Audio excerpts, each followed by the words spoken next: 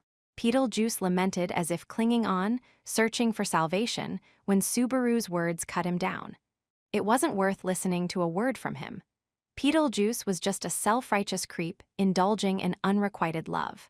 Wilhelm had said as much, that it was absurd to call this love. Julius sprinted, his sword homing in on Beetlejuice's slender frame.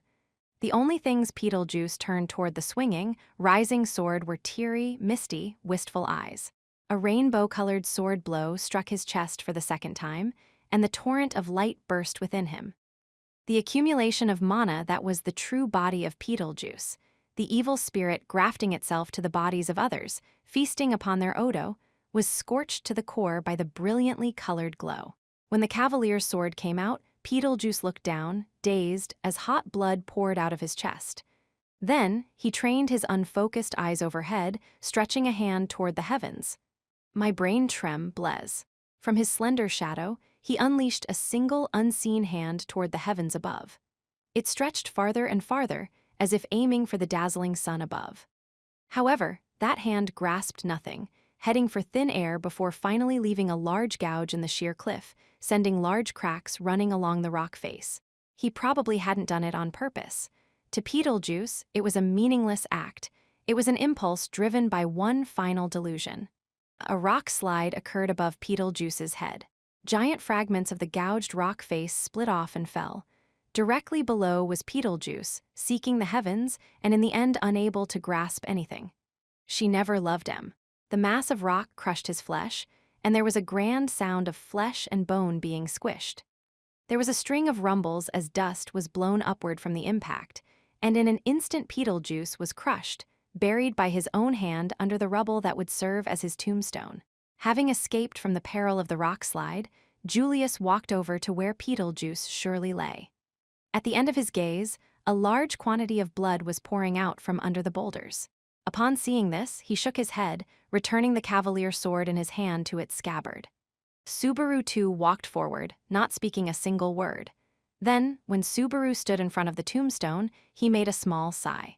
It was not a sigh of admiration, or a sense of achievement or satisfaction.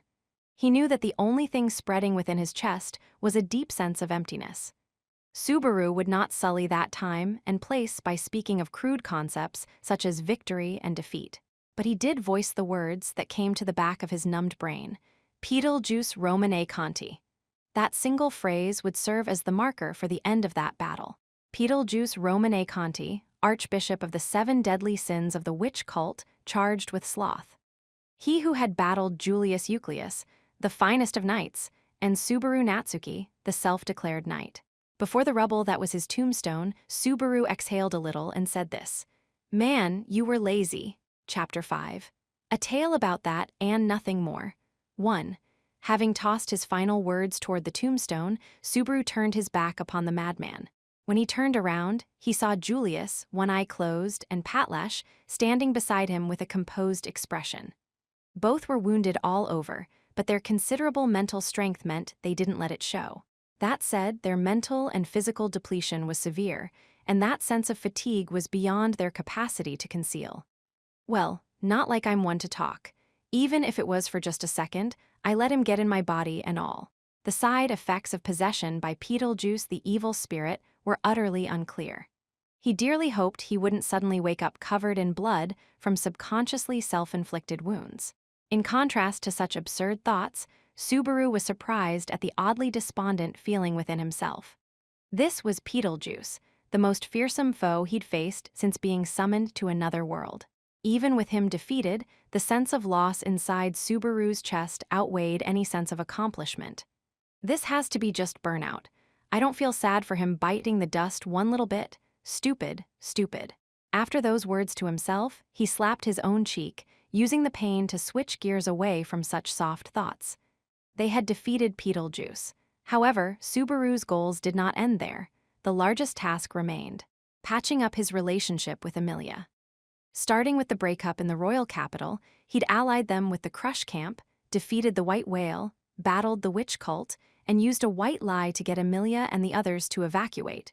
Once he finished all the follow-up, including explaining after the fact, only then would this string of affairs be concluded. Beyond his overusing his body, the various events had left him mentally depleted. But no one's been maimed, no one's been killed. This is way better. You realize for the first time how precious peaceful days are when you lose? Nah, I thought that from the start actually. Even Subaru, who thought peace and security came first, could not escape irrationality's ire. That said, the turbulent times had largely calmed. When Subaru turned his head, he shifted it from Julius and Patlesh toward Beetlejuice, and then his feet stopped in mid-stride. The reason? A single book resting atop the blood trail Beetlejuice had left while crawling. His gospel, huh? He must have dropped it in his dying moments, for the pages of the gospel were sullied by blood and grime. Subaru picked it up and flipped through the pages to be sure. Just like before, the contents looked like a bunch of hieroglyphics to Subaru's eyes. The latter half was filled with blank pages, and at any rate, there was no way to ask Beetlejuice about the contents now that he was dead. Best to just grab it and talk to Crush and Roswell about it later, huh? Furthermore, his goodwill toward Roswell was insufficient to give him the first crack at it. His current absence spoke volumes, so in spite of Roswell's being an ally, Subaru's trust in him was at its nadir. He wanted to hope Roswell would make up for it later. Subaru. As the boy contemplated how to deal with the gospel, Julius approached him. When Subaru lifted his face at the voice, Julius's brows were knotted with a grave expression. It was an ill omen. And as if to bolster Subaru's premonition, Julius straightened up and spoke. I know we just settled things here, but let us return to the village immediately. A problem has arisen. I've got one hell of a bad feeling about this. What happened? I have received word from Ferris. As he spoke, he lifted up the glowing conversation mirror. The mirror's surface was connected to Ferris on the other end. Julius glanced at it, wariness evident in his handsome yellow eyes as he spoke. There is apparently something disturbing about cargo aboard the dragon carriages used to evacuate. Lady Amelia is in danger. And thus, he spoke the explosive words that turned every presumption on its head too. When Subaru and Julius arrived back at Erlem village, the returning expeditionary force had already assembled inside the village. They noticed the approaching pair, thanking them for the feat of striking down the Archbishop of the 7 deadly sins. However, even as they grandly lifted their fists in celebration, thick tension remained in the air around them. Not exactly the mood for a victory party to celebrate the mission's success. If something happened, tell us already. Yes, of course. But first, I need to check both of your wounds. Responding to Subaru's search for an explanation, Ferris slipped past the ring of gathered men. Ferris was smiling, but there was sweat on his forehead, and his royal guardsman uniform was terribly stained with blood. When his attire took Subaru by surprise, Ferris said, "Ah," and nodded as he explained, "It's all right, it's not fairy's blood. It just got messy during healing. Besides, no one here's as badly wounded as he looks. We had wounded, but no fatalities." "That's good news. Anyway, leave me for later. Do Julius first. I can handle your wounds with one hand, meow. Looks like I need to take Julius's seriously, though." Asserting that Subaru's wounds were light, Ferris waved a hand over them and activated his healing magic. With a ticklish feeling, the wounds were healed, and even the pain taken away in the span of a mere 10 seconds, the sort of feat expected of him. "Okay, we're done, Subaru. As for Julius, oh my, that looks painful. Come on, strip off your coat. Please be gentle." Julius's reply was crisp, but his wounds appeared deep. It was clear from the grimace on Ferris's face as he examined the wounds that convalescence would take a fair bit of time. "Your job's finished. Be a good boy and rest. Anyway, Ferris, the other thing, what happened with that cargo? Subaru glanced at the start of Julius's treatment, his feelings distant as he changed the subject. Ferris, receiving the question as he employed his healing magic, straightened up. I know, but I think it's best you speak to the one who noticed first. Oh, Otto. Subaru's eyes went wide at Ferris's mention of the unexpected name as the crowd parted in front of him. A young, ashen-haired man practically fell forward as he leaped, slipping through the gap between the knights. Otto? Mr. Natsuki, I have been awaiting your return. Otto rushed over, his breath labored. He seemed rather agitated as he looked between Subaru and Julius, patting his chest in relief that both were safe. First, it is good that you are safe. To be frank, I believed fighting an archbishop of the 7 deadly sins to be nothing short of suicide. But more importantly, there is something I must speak with you about. Calm down, take your time and explain, but keep it to a brief summary of the main points. Such difficult conditions. Anyway, this is about the cargo. Actually, I found something odd when checking the list. List? You mean of the traveling merchant freight that was left in the village? What was odd about it? Otto lowered his voice as he hastily unfolded the list of trade goods he was holding against his chest. Then he flipped to a certain page and spoke. Sir Ketty, I do not know if that is his real name, but the traveling merchant, Ketty Mudat. It would appear he was captured as a spy for the witch cult, but... Yeah, I know about him. I see, you knew him personally, didn't you? Subaru knew from previous go-arounds that Ketty and Otto had come into contact with each other any number of times. Otto had to be in shock that someone he knew had been in the witch cult. But Otto did not linger on that part. Rather, he moved forward, drawing even closer to Subaru. Sir Ketty being a witch cultist surprised me, and it is most unfortunate. But that is not the issue. You used his dragon carriage to evacuate the villagers, yes? Yeah, I used it. Owner aside, the dragon carriage did no wrong. I didn't have the luxury of leaving a usable dragon carriage behind, so I had to use it to get everyone out. And the cargo unloaded from the dragon carriage is as I see recorded on this list, yes. It should be. Subaru nodded as misgivings crept in about why Otto was so focused on the minutiae. I thought so, said Otto, certainty on his face as he continued to speak to the nervous Subaru, his voice hardening. When I compared the list to the freight, there is something missing that ought to be in the village. Missing? A large quantity of fire magic crystals Sir Ketty's dragon carriage was hauling is missing. A quantity sufficient to blow 7 or 8 dragon carriages apart cannot simply vanish into thin air. 3. Ketty's dragon carriage was headed to the sanctuary. Rather, it was being used by the evacuation group taking Emilia and others to the royal capital. When Subaru confirmed the distribution of dragon carriages after his talk with Otto, he came to a conclusion. There had been 3 witch cultists hidden among the traveling merchants. Once they'd lost their owners, expeditionary force members had taken their carriages.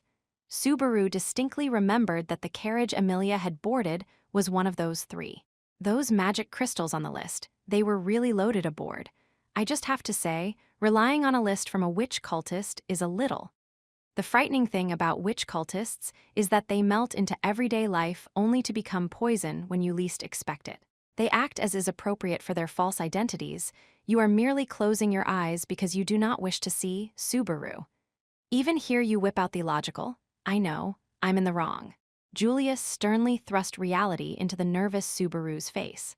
Ferris glanced at Subaru as he prudently abandoned a reflexive retort, turning his eyes toward Otto as he spoke.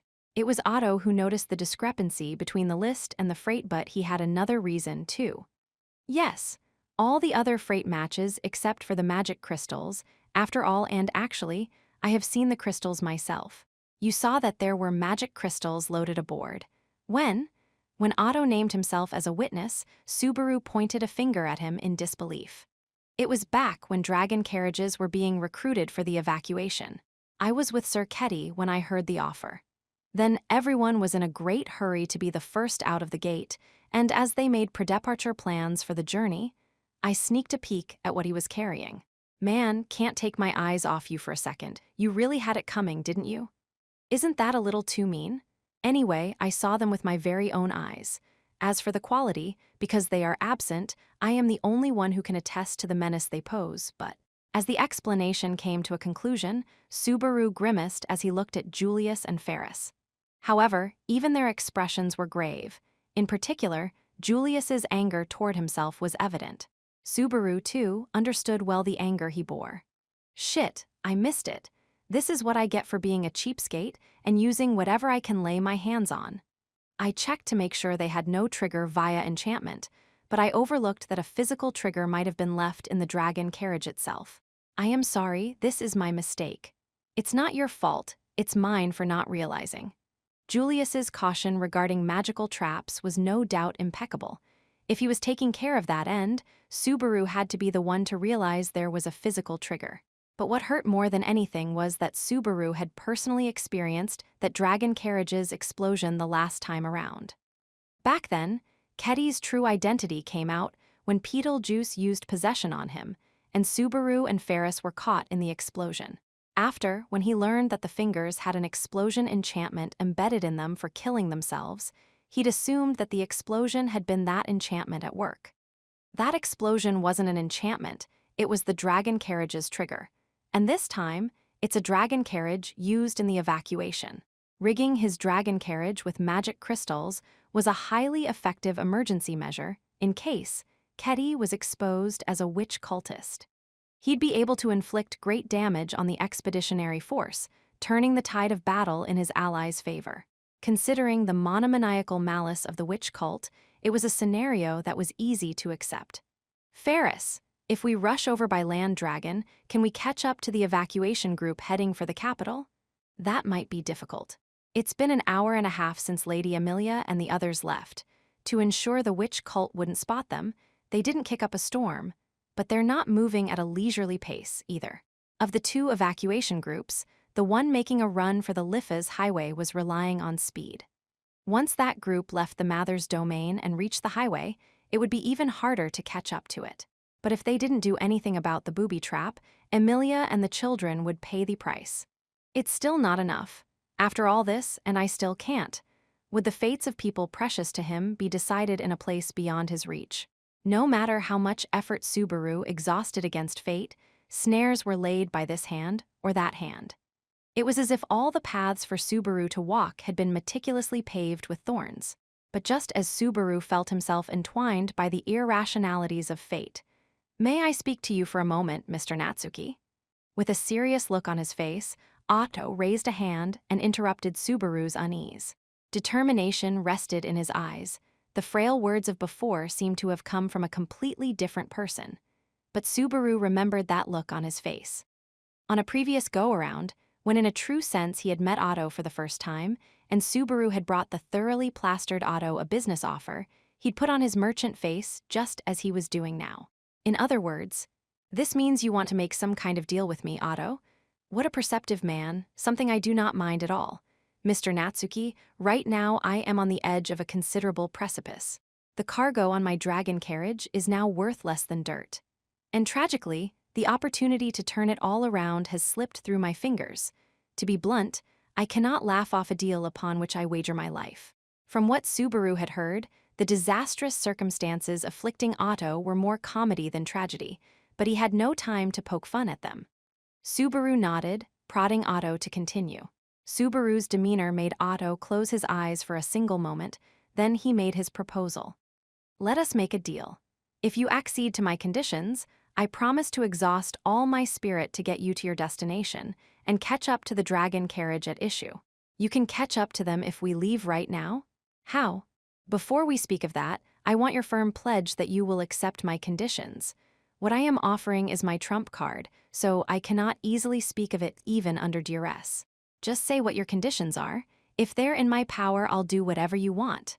After Otto carefully selected his words, Subaru grasped his shoulders, demanding to hear further. He'd already repeated that word 4 times over. He'd struck down the white whale, dispatched the witch cult, cleared most of the conditions for getting what he was after. Having come this far, he refused to let it all go to waste. If it was only one more step, he'd overcome it with a pinch of guts and grit. "You decide quickly. I do not mind this either." Cold sweat broke out on Otto's brow as he formed a smile at Subaru's immediate decision. The negotiations taking place that instant were a seminal event that would determine the course of his life. Subaru's snap decision after the briefest of pauses surprised Otto, but he immediately tossed his conflicted feelings aside. And then, as my reward, I want you to arrange an audience between me and Marquis Mathers. Also, you will purchase all the oil I am carrying, and I shall name my price. How about it? Narrowing his eyes, Otto put on his merchant's face as he spoke, seemingly testing Subaru. Coming out with your maximum demand at the outset and haggling down from there was negotiation 101. Taking advantage of exigent circumstances was playing the merchant by the book. From there, Subaru and Otto began their fierce battle of negotiation. You're still hung up on that. All right, I'll buy all your oil or whatever, and if you want to meet that perverted clown, I'll do whatever it takes. It's a deal. What the? You're scaring me. The negotiations began on the same note as the previous time around and ended the same way as well. Once more, Subaru fully accepted the terms of the deal upon which Otto had wagered their fates. Whether he would think of an unearned win through the opponent's resignation as something to be proud of was another matter entirely. 4. I shall have Aya accompany you. She should be able to locate the magic crystals the dragon carriage is rigged with. With those words, Julius once again handed his red quasi-spirit companion to Subaru. Just like before, the faintly glowing quasi-spirit synchronized with Subaru's gait and vanished from sight. That's a big help, but won't she get angry at your lending her out that easily? It appears that Aya is quite fond of you. Besides, I wish to avoid any regrets from sending only one as ill-versed as you. I really would like to go myself, but... There, Julius's words cut off as his refined face bore an air of regret. But Ferris, right beside him, puffed up his cheeks in exasperation as he continued casting healing magic. Sit tight and stop saying stupid things. You're completely out of mana, so you're useless anyway. This is what I get for borrowing the bud's power. I can only rue the limits of my abilities. Coming from you, that's just sarcasm. Anyway, I'm grateful you lent me the spirit. Beyond that, having accepted the spirit on loan, Subaru thrust a finger at Julius, fully immersed in the last of his treatment. After all this is done, we're having a banquet to celebrate busting the white whale and the witch cult. You're invited, so don't go dying on me. So, if I am murdered here, you and Ferris are the culprits. It is an easy-to-understand situation, then. Well, aren't you two getting along, meow? Hey, get going and catch up to Lady Amelia already. Glaring at the light-hearted exchange, Ferris pointed toward the entrance to the village. Taking the hint from the pair, Subaru gave a thumbs up and set off running. I expect your utmost efforts. Just watch out, okay? I can heal you if you don't die, but if you bite the dust, there's nothing I can do. Subaru waved a hand toward the voices of support and met up with Otto at the village entrance. Otto was preparing for the pursuit by hitching Patlash and his favorite dragon to his own dragon carriage. It'd be a mid-sized dragon carriage with a canopied wagon with two heads drawing it.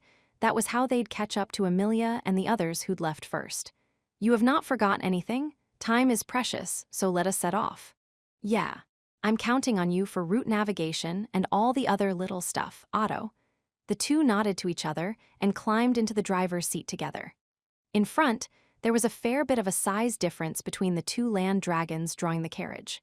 Subaru was concerned about the slender Patlash's inferior size, but land dragons have the wind repel blessing, so a certain difference in size is not a hindrance. They are also both females, and I have not heard any particular friction between them.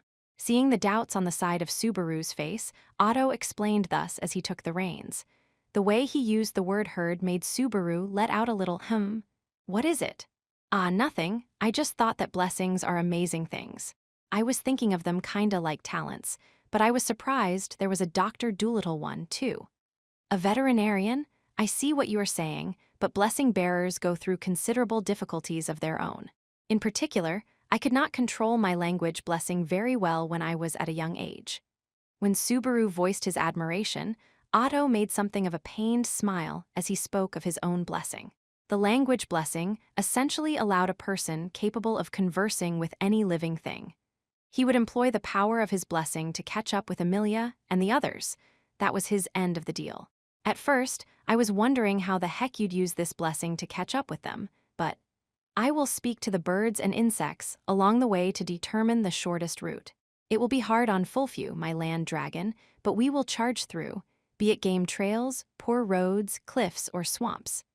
Otto had reached the Mather's domain ahead of other merchants by plowing through paths that were not paths. As he was extremely short on luck, this had resulted in his becoming a prisoner of the witch cult, regardless, borrowing the power of his blessing. We'll catch up to Amelia and the rest up on ahead. Easy win. No, I would not deem it an easy victory. It is quite possible we will catch up. In the first place, there is actually nothing in the terms agreed to earlier that guarantees we will catch up to. We'll catch up to Amelia and the rest up on ahead. Easy win. It really puts me a bind if you say it with a smiling face like that, you know?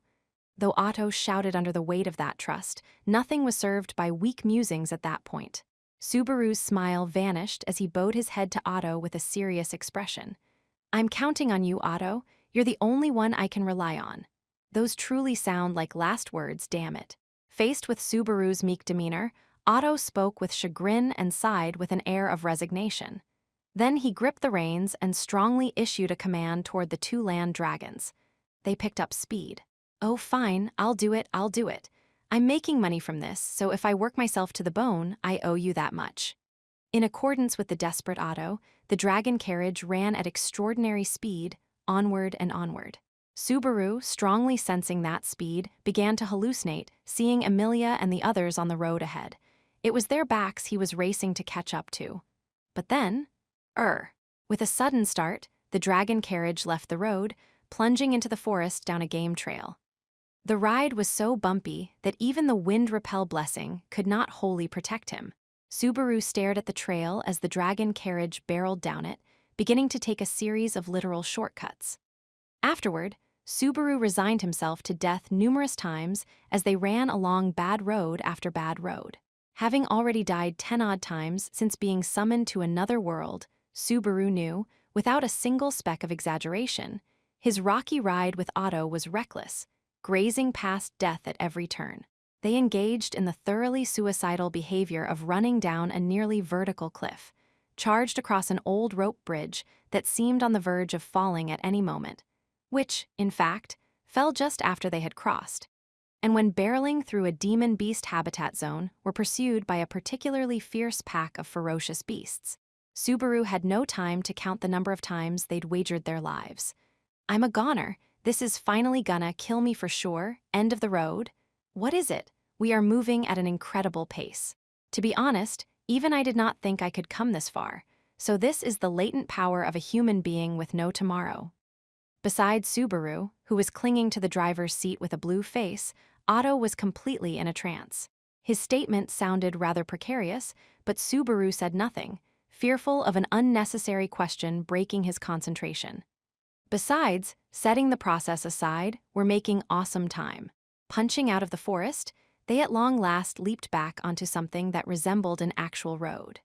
There was a sign right at the edge of Subaru's vision, marking the border between the Mather's domain and the highway. It had taken them half the normal time to arrive. Their repeated travails had brought tangible results. Not that he ever wanted to do it again. The highway, rather, cutting through the grove to the left is faster, isn't it? That is the shortest route. By grove, don't you mean forest? Is that way really all right? It doesn't look like there's even a game trail. Hey, answer me. Otto did not respond to Subaru's shout, as he sent the dragon carriage charging headfirst through the entrance to the forest. With the die cast, all Subaru could do was hold on with both hands and pray no accident would befall them as they headed into the forest. The dragon carriage leaped as it rolled over tree roots. Subaru clenched his molars as they headed down an atrocious path once more. The whole of his vision was buried in thick trees. One false move and they would be crashing headfirst.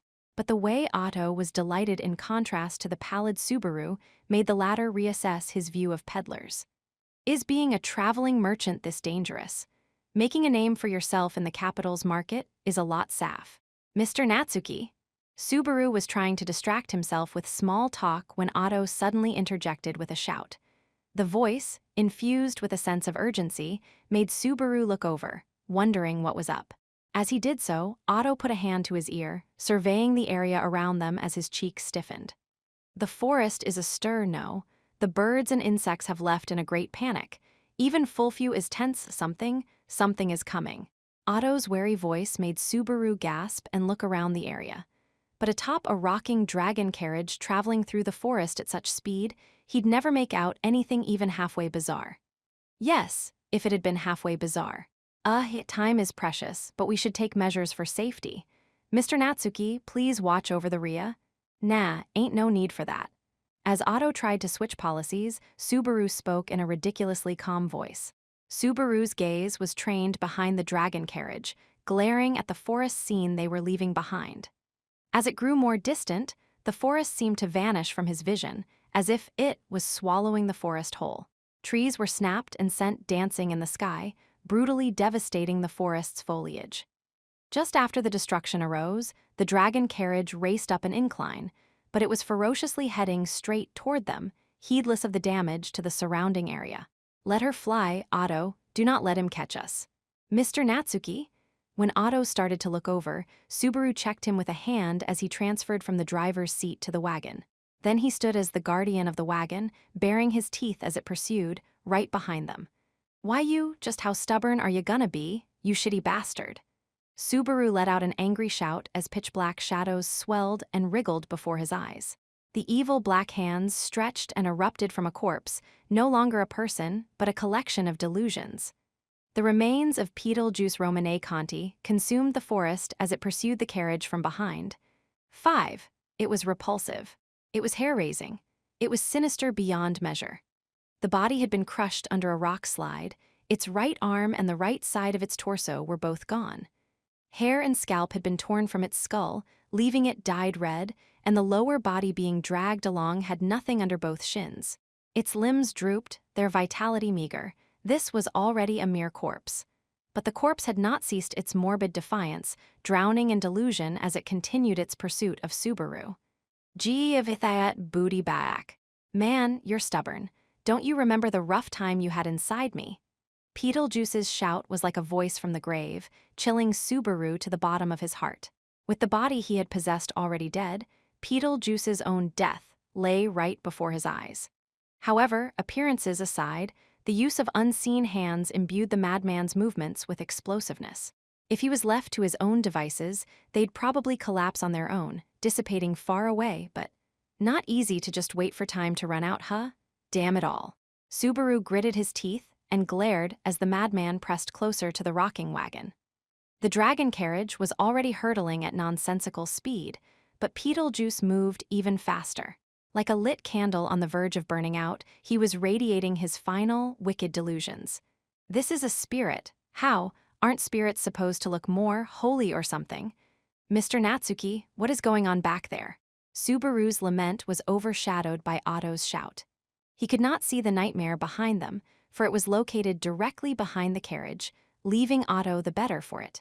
We're just being chased by a slightly huge dark monster. I think we probably ran over its tail halfway through the forest. It makes a lot of noise and its face is scary, so I recommend you don't look. That makes not seeing it really trouble me, and that description was full of troubling details. Just let rip. Next time you snap at me, I'm taking a bite out of you. Wah, how terrifying. Otto handled the reins as Subaru intimidated him and made him focus on the horrid path. But the speed of a land dragon had limits. They were done for if, God forbid, they smashed into even a single tree. Consequently, the land dragons could not be hastened any farther inside the forest. In other words, the job of slowing you down falls to me. It's time to put on a grand finale. How many grand finales are you gonna have anyway? What about you makes you sloth? You're a freaking workaholic. Weich SATLLA. Give me her love, Luwuv. She doesn't love either one of us. There's no romantic comedy where you crush the heart of the person you like. With a heroine like that, no thank you. Betelgeuse lifted up his head and screamed, looking like his eyeballs were about to fall out of his skull. He had been betrayed, turned into a dead body, yet even so, Betelgeuse continued to shout his love toward the witch. For the first time, Subaru genuinely saw him as pitiful. He tenaciously yearned for a body, deluding himself with his lust for love from the witch. And behind it all, he was a spirit without a body of his own, with a craving for affection and physical contact that could never be fulfilled. Gradually, rotting away from a craving that could never be sated, Beetlejuice's mind fell into madness. No one would ever accept a being like him in the first place. I don't have a special attack or a super spell, but I'm taking you on anyway. I ain't letting you get past me, and no way am I letting you get to the one behind me. Mr. Natsuki, I didn't know you cared. Will you shut up a second? I'm trying to act cool here. Whether Otto was flippant or serious, Subaru shut him up and turned back to face the madman. Thanks to the amount Julius's sword had burned away, the total number of unseen hands was barely enough to propel his own scamper. The number of arms waving above his head, available for attack, was 7, the exact amount he'd started with. Beetlejuice savagely clawed at the ground, kicking up a cloud of dust as he drew nearer to the dragon carriage. The evil hands swung upward, making tree limbs fly, and pounded down from the sky above, each blow splitting the earth. Black fingertips lightly grazed the rearmost parts of the wagon, digging deep wherever they touched regardless of their strength. Subaru calculated the range was such that the next blow would land for certain. If a direct blow of identical force landed in the center of the wagon, the dragon carriage would roll onto its side, killing Subaru and Otto both. The next move would decide the match. Mr. Natsuki, we are coming out of the forest. At the same time Otto spoke, Subaru's field of vision, covered by green, suddenly brightened. The dragon carriage flew out of the forest as if punching through a wall and slid down a grassy incline. Beetlejuice chased them out, clawing the ground as the mass of shadow seemed to swallow rocks and fallen trees, all becoming a twisted spirit set to consume the rear of the dragon carriage as well. They cut through the forest and onto the highway. Emilia and the others they were chasing were not far beyond. Subaru couldn't lead Beetlejuice before them, before Emilia. The Archbishop of the 7 Deadly Sins couldn't appreciate his goal, but he would not permit Emilia's heart to be wounded. Therefore, accordingly, Subaru Natsuki would set his life ablaze then and there. We're out of the forest, no more holding back. Love, love, love is everything. Tears of blood streamed out as Beetlejuice opened his toothless mouth, laughing maniacally. Subaru listened to his cackling voice as he sprung loose the cargo inside the wagon. He dragged one of the heavy, lined-up containers forward as the pungent scent of the liquid within clogged up his nose. He wrapped his arms around it and picked it up. Then he hurled it at the mad, bloody laughter. Burn in hell, Beetlejuice! Simultaneously, the unseen hands stretched into the sky swung downward in a cascade of destruction. But Subaru moved faster, before the evil hands could reach. As the vile laughter floated in the air, Subaru hurled the pot he carried, the oil pot, toward the madman. The ceramic vessel crashed and shattered, the contents within spectacularly smearing the madman's corpse. The preparations were complete. The pitch-black, evil hands were falling, to blow the dragon carriage asunder, and Subaru with it. Heedless of that, Subaru stretched his right arm straight forward, pointing with his fingers arranged like a pistol. At the end of his fingertip was a red light, for it was there that the red quasi-spirit he had borrowed from Julius resided. Gonna borrow your power, Julius Juculius. Why-ye-why-oh-you-you. Rental Goa? It was an incomplete chant by a novice magic user to an uncontracted quasi-spirit, 2 incomplete things piled upon one another, but his will was focused upon that single point, granting the incantation strength. And for it to interact with the world around him, only a spark was needed. His mana, like a gas tank running on fumes, connected to the power of the quasi-spirit, sending a tiny spark of minimal destructiveness rushing toward Beetlejuice. And then his wicked mouth, covered in blood and oil, opened wide. Ah! That instant, Subaru's vision was enveloped by vivid, soaring flames. Beetlejuice's entire body was bathed in ignited oil that burned with incredible heat. Billowing waves of flame scorched the inside of his flesh, and Beetlejuice's wordless scream clawed at the air around them. Against the spirit that was Beetlejuice, Subaru had inflicted the greatest blow possible. The elements were Otto's cargo of oil pots and Julius's quasi-spirit, granted as a safety net. All of it was borrowed. He'd simply patched them together for a very Subaru Natsuki-like attack. It's over for Ga. A moment after he saw the end of the match, Subaru noticed the existence of a pitch-black, evil hand lashing above his head. The evil hand was being swung like a Grim Reaper's scythe, its course reckless and its target undefined. However, the arm collided with the wagon, instantly sending it flying, grazing Subaru in the process. The dragon carriage violently bounced from the impact, and the wagon that had taken the direct hit was wide open, looking like some beast had taken a bite out of it. With the carriage gouged, Subaru was among flying pieces of wood as he tumbled deeper into the wagon. His calf was torn in the process, making him clench his teeth as the pain felt like it was setting his brain on fire. Gah! Shit, that hurts? Aw, damn it! Subaru's voice went ragged as he pressed a hand on the bleeding wound, but Subaru had the time neither to bandage it nor to curse his misfortune. The reason was simple. Black fingertips were grasping the rear end of the wagon that very moment. Give me hand it overrr. The dragon carriage heavily rocked as the fiendish, burning face of Beetlejuice crawled up into the wagon.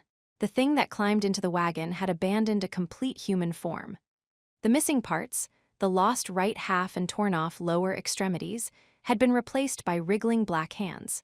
Of his original body, only his head was not charred red and black. Though the fire had spread to even his habit, he somehow managed to hold his body in one piece, but even so, the sheer ugliness of the being shone through, almost as if to assert beyond all doubt that this was a repulsive monster wearing the skin of a human being. You look awful, not that I'm really one to talk, I suppose. Grimacing from the spasm-like pain, Subaru bore it and rose to his feet. The bleeding of his leg had not stopped, but the opponent was far closer to the brink of death than he. Beetlejuice's entire body had been decaying even before being set on fire. He was already at death's door. He wasn't seeking a war of attrition, either. The next instant would settle it for both of them. Subaru did not have many trump cards to play. Indeed, they were few. All that Subaru had left for a weapon was cunning. BODY, cannot vanish, cannot allow to vanish. Hey, I told you already, come into mine and you'll have a really bad time. Who cares about the witch? She's just taking us for a ride, you and me both. Beetlejuice spoke with difficulty, craving Subaru's body as he repulsively crawled forward. As he raised his voice, refusing to give in, Subaru tried to break the madman's spirit. But Beetlejuice showed a reaction to that shouting voice that he had not shown to that point. Witch, Satella. Suddenly Beetlejuice murmured with lucidity as he lifted up his face. His visage was half destroyed, his cheekbones raw and exposed, yet reason returned to the madman's eyes. His disjointed eyes wavered, and one caught sight of Subaru, then the other. Together they blinked with madness. You are dangerous. Danger, danger, danger, danger, danger, danger, danger, danger, row-us. Ah. You receive, see her favor, yet deny her love. And you have driven me. This close to the point of death. Beetlejuice's head swayed and trembled as he ranted incoherently. But behind that fury, the power of the evil hands steadily spread, consuming the wagon and stealing Subaru's foundation out from under him. If the evil hands were unleashed with nowhere to run, Subaru had no chance of victory. The madman's intelligence had returned. He was chasing Subaru out of intellect, not instinct. With the cards stacked against him, Subaru inched away, and at the same time, a single possibility came to mind. And then, the witch, Satella Satellea, love, Louvre, I was loved. Satella loved me, I shall not forget for even an instant. Even if you forget, I shall not. Tears flowed. These were not tears of blood, but real tears. Truly, since their first chance meeting, this was the first time Beetlejuice had shouted about love while sane. Be it affection or passion, it had dragged Beetlejuice from the brink of madness back to reality. Beetlejuice's stagnant eyes shone with the firmness of will as they glared at Subaru. You are dangerous. You shall someday pose a threat to the entire witch cult. Before that, before your hand can reach Satella, here, now, by my hand, by my diligence, to sunder myself from sloth and repay her love, you shall all die. Beetlejuice shouted, and his body, unable to withstand the unleashing of the power of the evil hands, burst open and broke apart. But Beetlejuice was no longer bent on taking Subaru's body, but rather on killing Subaru so that a threat to the witch cult would not be left to fester, and thus protecting the witch he worshipped. These were the actions of a beast, but performed with will, with intellect. I'd probably have lost if you'd stayed a monster, you know. When Beetlejuice saw what Subaru had taken out of his pocket and held in his hand, His eyes went wide. His reaction made something in Subaru's heart cry out, but he bit back the sentiment that momentarily reared itself, hoisting his arm aloft. Swinging his arm high, he flung the small, black book, the Gospel, at the tip of Beetlejuice's arm. "Ah, Satella." In a daze, Beetlejuice let a low, quiet voice trickle from his mouth. It was a voice immersed in tranquility, calling out the name of someone lovely beyond measure. Desiring the heavens, Beetlejuice raised his left and only remaining arm toward the sky. Obeying his will, the evil hands stretched toward the Gospel, the black fingertips reaching for the book dancing in the air, and the next moment it came. He caught the Gospel just as it was enveloped by wind, just on the verge of blowing away. It was affected by the wind, meaning it was beyond the blessing. In other words, as Beetlejuice grasped the book, his body heavily bent back, bathed in ferocious winds. His feet were dragged, splitting the already gouged-out floor of the wagon. Half his body was cast beyond the dragon carriage.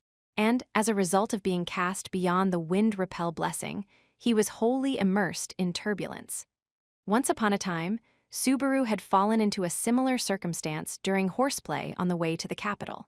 Without the wind-repel blessing, he was taking all the wind and shaking of a dragon carriage running at full speed over horrid footing. He couldn't possibly have held out. Subaru let out a great shout and put his foot down the instant Beetlejuice's balance greatly faltered. He forgot the pain of his torn leg and leaped, bouncing into the air.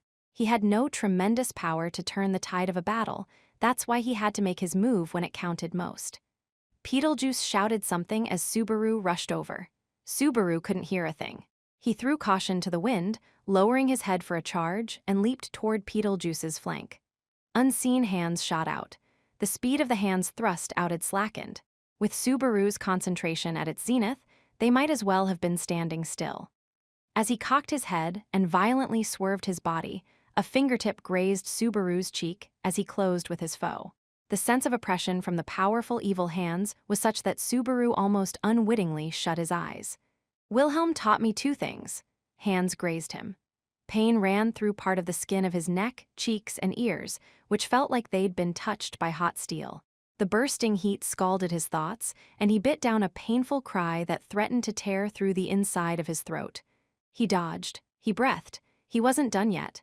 "That I don't have one smidgen of talent with a sword." The pain was scorching, but he became relaxed, at ease. These twin elements intruded upon Subaru's mind as he looked straight before him. On the other side of the hand Subaru had dodged was another hand, snapping toward his face. "And the courage not to shut my eyes when I'm being smacked." He shouted and ducked his head. The hair on the back of his neck got a shave as he evaded by a hairbreadth. Dead ahead, Beetlejuice's face stiffened in shock, and into the side of that face, Subaru slammed his fist. The haymaker struck Beetlejuice's cheek, causing him to greatly snap backward. His body lost its footing, and Beetlejuice was hurled out of the dragon carriage. And then, ooh! Beetlejuice hung upside down in the air before being dragged back to the dragon carriage. A piece of his habit had snagged on the wagon, and his body, connected to the dragon carriage, was being dragged along the ground. Blood scattered. Flesh exploded.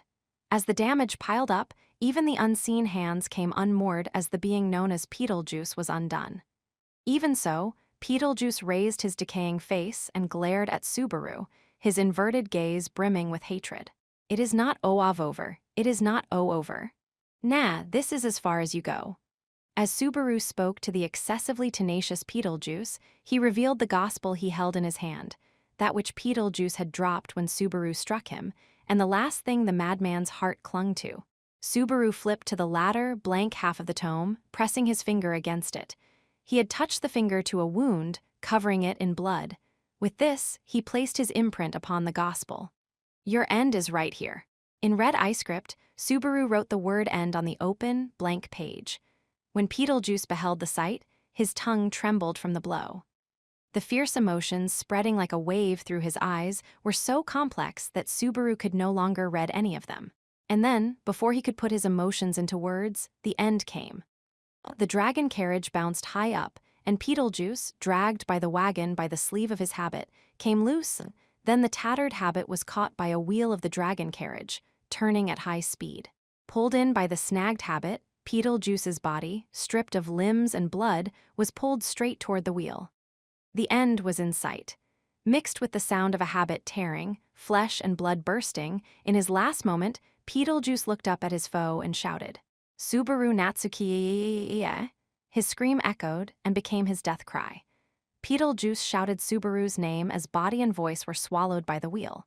And thus ensnared, they were pulverized, with bits of blood, flesh, and bone scattering out as his life was trampled away. With the loss of its body, the essence of the evil spirit dwelling within was drawn in until it, too, dissipated.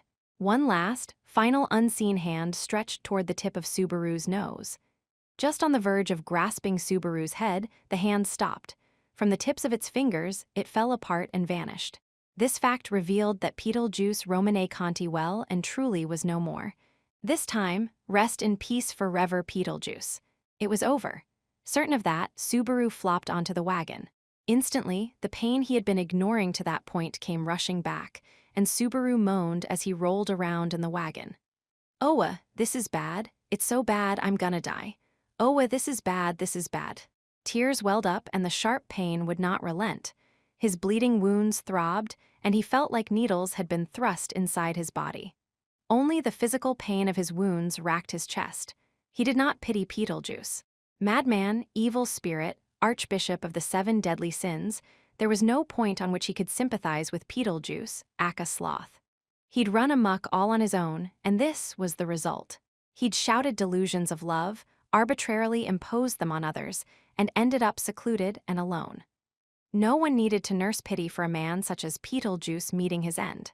No one, save Subaru, needed to be tormented by such sentiments. No one was ever gonna understand you. Of course you're dead. You had it coming. No one will forgive you, that's why. I feel for you, that much at least. He was understood by none, unloved by the one he loved, a lonely monster. This time, Beetlejuice Romane Conti was truly no more. Nothing left of him remained in anyone's chest, anyone's heart. None, save the nail called pity driven into Subaru's chest nonetheless. 6. Mr. Natsuki, are you all right? You are wounded to no small extent. Hell no, I'm not all right. I used to bawl my eyes out when the anesthesia ran out after dental work. Subaru moved from the half-destroyed wagon to the driver's seat, mumbling thus as he smeared salve on his wounds. Bandages and homemade salves seemed to be necessities of travel. He'd helped himself to what the dragon carriage held. As Subaru, done treating his wounds with teary eyes, handed the salve back to Otto, he pointed to the dragon carriage's wagon and spoke. "I'll put the word in to have Roswell pay for dragon carriage repairs, too, so how much time have we lost?" "None whatsoever. If anything, we have gained time. Thanks to having 2 land dragons earnestly fleeing, something really came after us." "Yeah, a sloth. Never heard of 'em. They're animals with long hands that make funny noises." When Subaru played dumb, replying with a deep sigh, Otto abandoned pursuing the matter further. Subaru shrugged at the sight. Then he glared at the Lifa's highway's horizon. What Subaru yearned for was beyond that horizon, its silhouette not yet within sight, but, "I'll catch up to you. This time I'll save you. You think we will make it in time?" "We'll make it."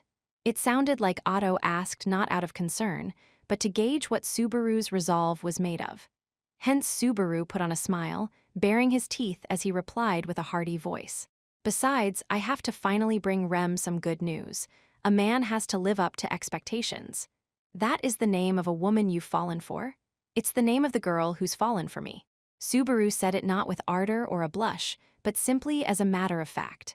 For a brief moment, Otto was taken aback by Subaru's reply, but that expression immediately crumbled. "Ah, then we cannot fail to look good for her, can we?" With a joyful shout, Otto snapped the reins, and that sharp sound made the land dragons increase their running speed. They ran, and the dragon carriage went, seemingly flying, down the highway, almost as if to reel in something precious over the horizon as it threatened to pull away. All Subaru Natsuki could do was pin his hopes on the future. 7. The dragon carriage's speed increased, and the sounds of the wind and terrible rocking echoed inside the wagon. "Wah, it's okay, hang on tight, there's no need to be scared." As the children huddled in a clump to endure the shaking, Emilia sent a strong smile their way. Seeing her smile, the anxious children muttered, Yeah, and nodded several times over. Such strong children, thought Amelia in admiration. Any child had worries in its chest, yet these desperately clenched their teeth, continuing to fight against fear with nary a whimper. It was enough to make Amelia think, I can't put on a shameful display in front of them. By rights, a dragon carriage was protected by a wind-repel blessing. But currently, the blessing of their dragon carriage was not functioning. There were various conditions that might cause the effects of blessings to lapse, but for the wind-repel blessing, it was very simple. Either the land dragon's legs had come to a halt, or it had gone outside the area affected by the blessing. In this case, it was the former.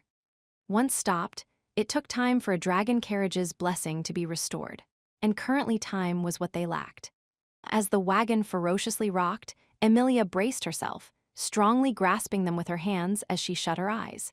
She focused her ears beyond the dragon carriage's curtain-covered rear, listening to the fierce swordplay in the distance. About 2 hours had passed since they'd left the village, evacuating because of a criminal group said to be lurking in the environs of the village. Midway, they'd split from the group Rem was leading to the sanctuary, and Amelia's group was set to make good time evacuating to the capital, but the situation had rapidly changed a short time ago. Lady Amelia, may I have a few minutes of your time?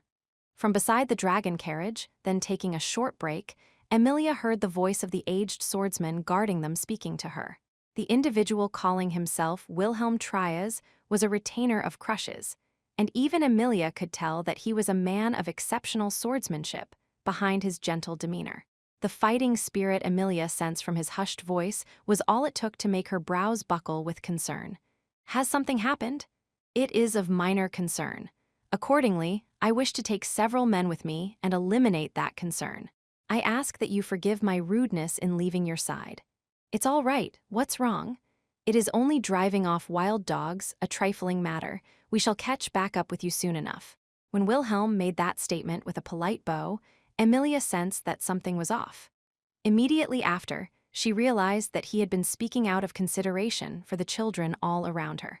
Considering Wilhelm's duties, she could guess what he was trying not to say and what these wild dogs amounted to. Am I not needed? She knew that the question she posed was an impolite way to repay Wilhelm's considerate words. Wilhelm narrowed his eyes when, even so, Amelia could not refrain from asking. I've gotten on his bad side, thought Amelia. However, unexpectedly, the old man's lips formed a smile. Lady Amelia, please continue evacuating in the dragon carriage. Please take good care of the children. The emotion contained in the smile was neither disappointment nor disdain. He clearly longed for something dear to him. To Amelia, perplexed and unable to understand the meaning of what she saw, Wilhelm quietly turned his back. With a lapsed blessing, I expect the dragon carriage shall rock rather fiercely. Make sure not to let go of the children. Sir Wilhelm, Lord and retainer truly are alike, your eyes are just like his. Wilhelm parted with that deeply felt murmur, breaking off from the dragon carriage column with other guards. Amelia did not know the true intent behind the murmur, but she had no time to pursue the matter. Immediately, at the instructions of a different knight, the dragon carriage convoy resumed its evacuation. And with the blessing no longer functional, the dragon carriage set out, its rocking robbing Amelia of the luxury of immersing herself in thought. And so, back inside the ferociously rocking carriage, the children huddled with Amelia in the canopied wagon of the dragon carriage. She tossed several blankets over the children, held their trembling hands, and continued to pay attention to the situation outside, ready to act immediately no matter what was coming. And explaining the situation outside to Amelia was, that old man and the others are clashing with someone behind us. A battle is breaking out. A voice, reverberating in Amelia's head as it relayed the tactical situation outside. Somehow, Puck sounded very laid back, floating unseen as he watched the situation unfold. Do you know how many there are? Twice as many as we have, but it's completely all right. That old man is incredibly strong, so there's nothing for you and me to do, Leah. Wow, he cut another one down. Amelia kept her fighting spirit and kept the tension off her face, nodding at her telepathic exchange with Puck. As a spirit, Puck had ways to know what was happening outside, even without materializing. Amelia was using a minute amount of power to listen to his words and keep apprised of the situation. It would be no laughing matter if I materialized for no reason and was out of energy when you really need me. Besides, if I come out now, I'll end up a toy for the children. I think that'd be a good thing. Your cuteness would make them forget all their worries. Hey, don't say such scary things, daughter of mine. Anyway, that's how it looks outside. Even as they exchanged lighthearted telepathic banter, Emilia was a bit grateful to hear Puck's report. But the corners of her lips rose stiffly as she painfully rued her own powerlessness. Puck had guaranteed Wilhelm's strength with the sword, but Emilia had power to fight with too.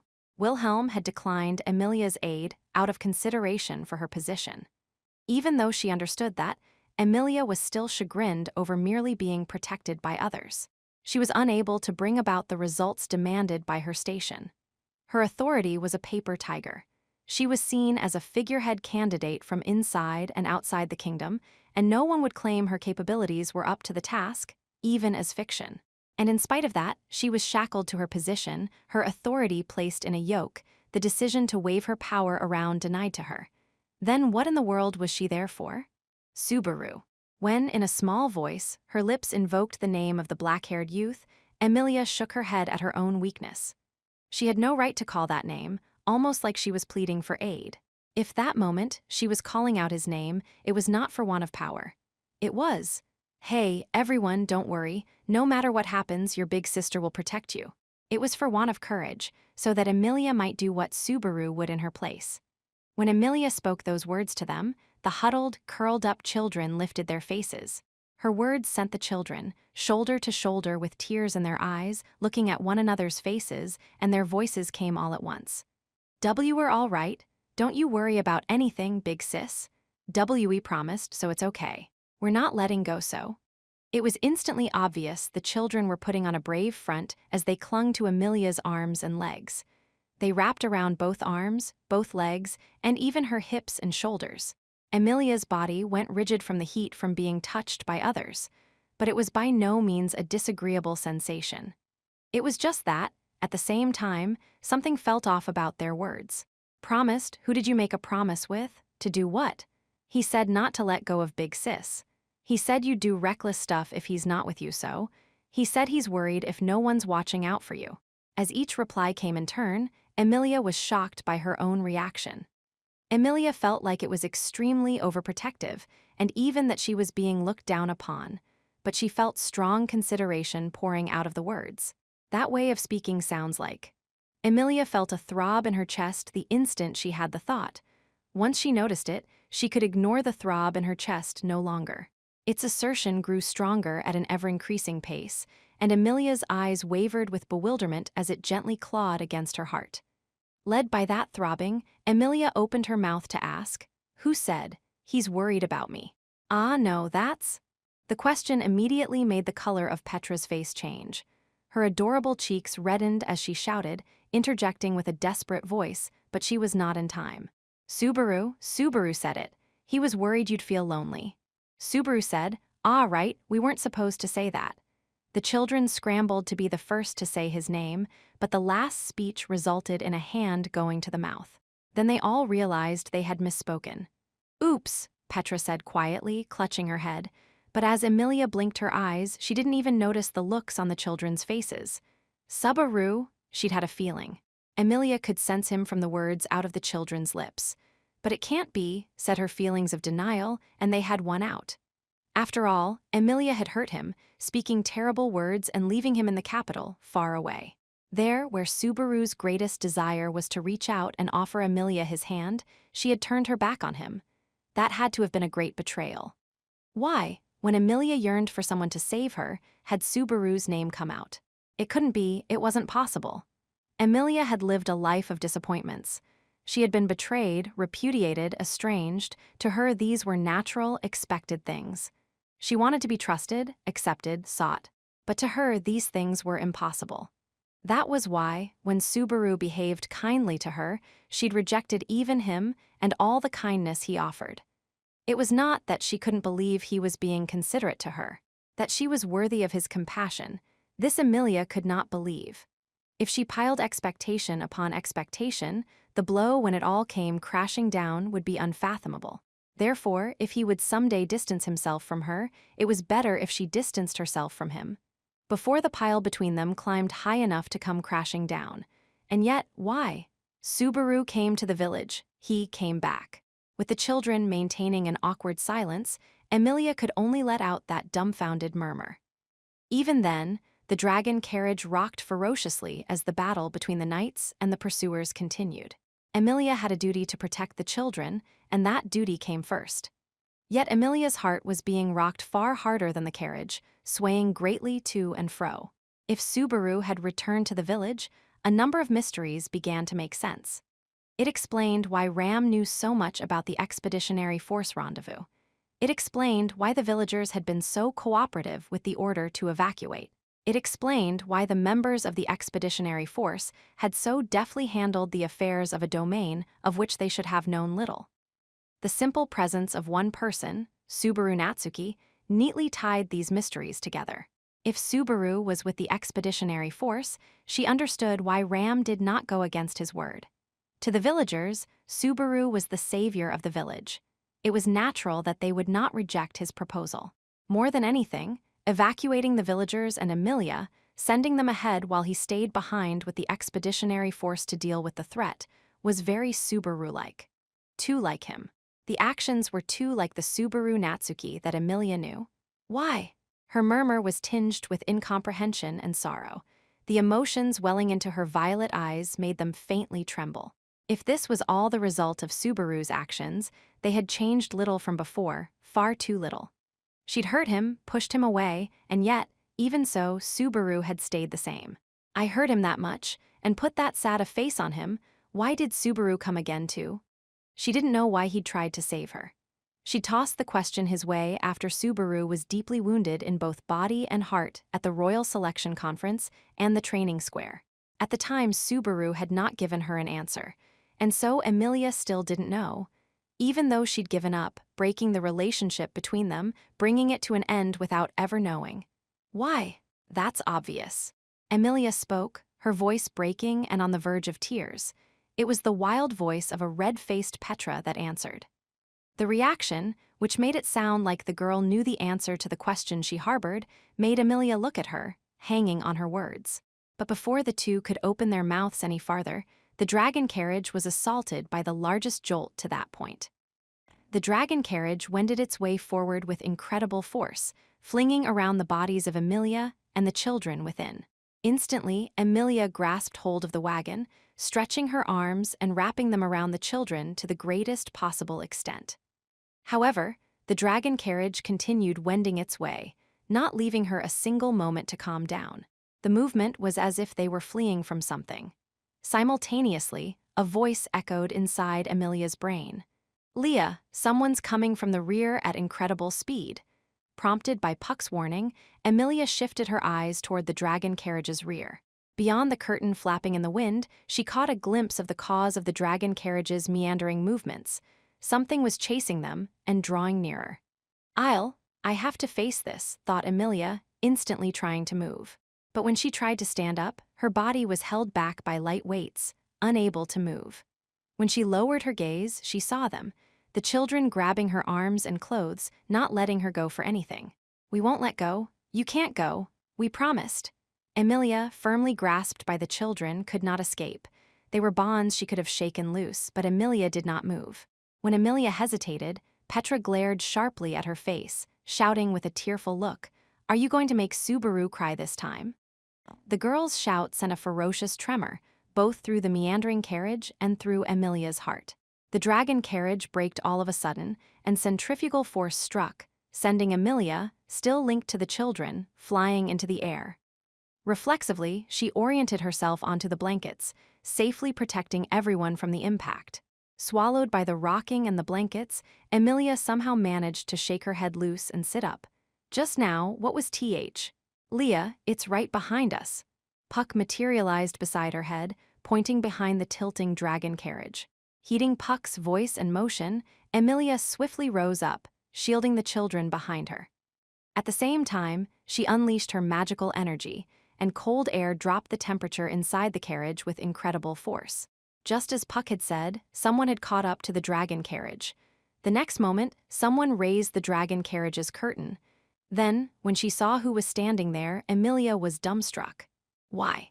With ragged breaths, his shoulders heaving up and down, a lone young man climbed into the dragon carriage. The sight made Emilia's eyes shake fiercely in bewilderment. Her lips trembled. Emilia forgot the circumstances, and with a frail, minute voice, she spoke his name. Subaru, she spoke his name. 8. When Subaru thought back, it was a horrible way to meet someone. It hadn't even been an hour since Subaru had been summoned to another world, adrift and unable to tell left from right. In that state, he'd walked into an alley, and according to script, he'd been surrounded and half-killed by punks. His trip to another world was about to end in death within the first few hours. Subaru remembered every little thing from that time, her words, her demeanor, her grandeur. He'd never forgotten. It was because of her that Subaru Natsuki could live in that world, standing on his own 2 feet. Mr. Natsuki, that's... Having dispatched Beetlejuice's delusions earlier, the dragon carriage had been racing down the Lifa's highway when Otto, watching the horizon from the driver's seat, shouted to Subaru as he caught sight of their target.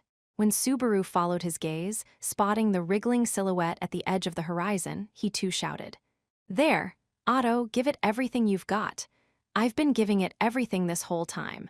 With a powerful flick of the reins, the 2 land dragons picked up speed.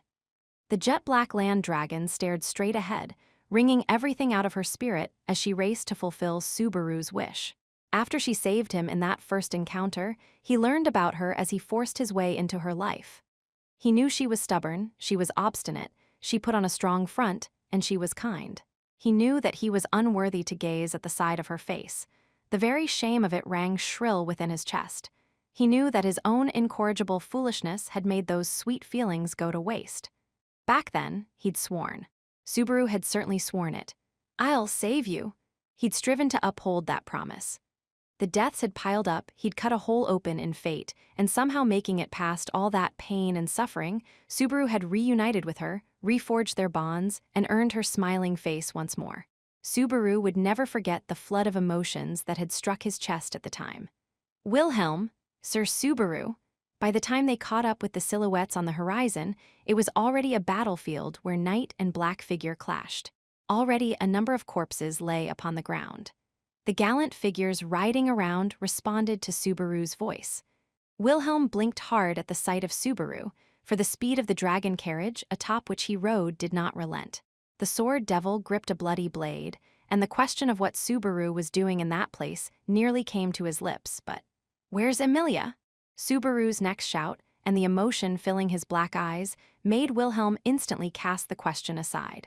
Then Wilhelm pointed the tip of his sword ahead of the galloping dragon carriage and spoke. "There, straight ahead, toward the great tree." Lifting his face, Subaru set his sights on an even more distant horizon. He realized that they'd already made it halfway across the Lifa's highway, reaching as far as the great flugel tree, where they'd waged the decisive battle against the white whale. That much having been confirmed, the dragon carriage sped through the battlefield, never lowering its speed. He didn't stop. He needn't inquire about their safety.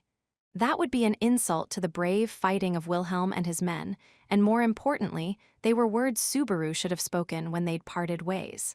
Subaru had asked Wilhelm to put Emilia and the others' safety on his shoulders. Wilhelm was acting in accordance with the trust Subaru had placed in him. Accordingly, there was no need for Subaru to stop, nor for Wilhelm to question why he raced forward. Their exchange of glances was over in an instant, whereupon Subaru and Otto's dragon carriage left Wilhelm behind. However, the witch cultists were not about to simply let him go.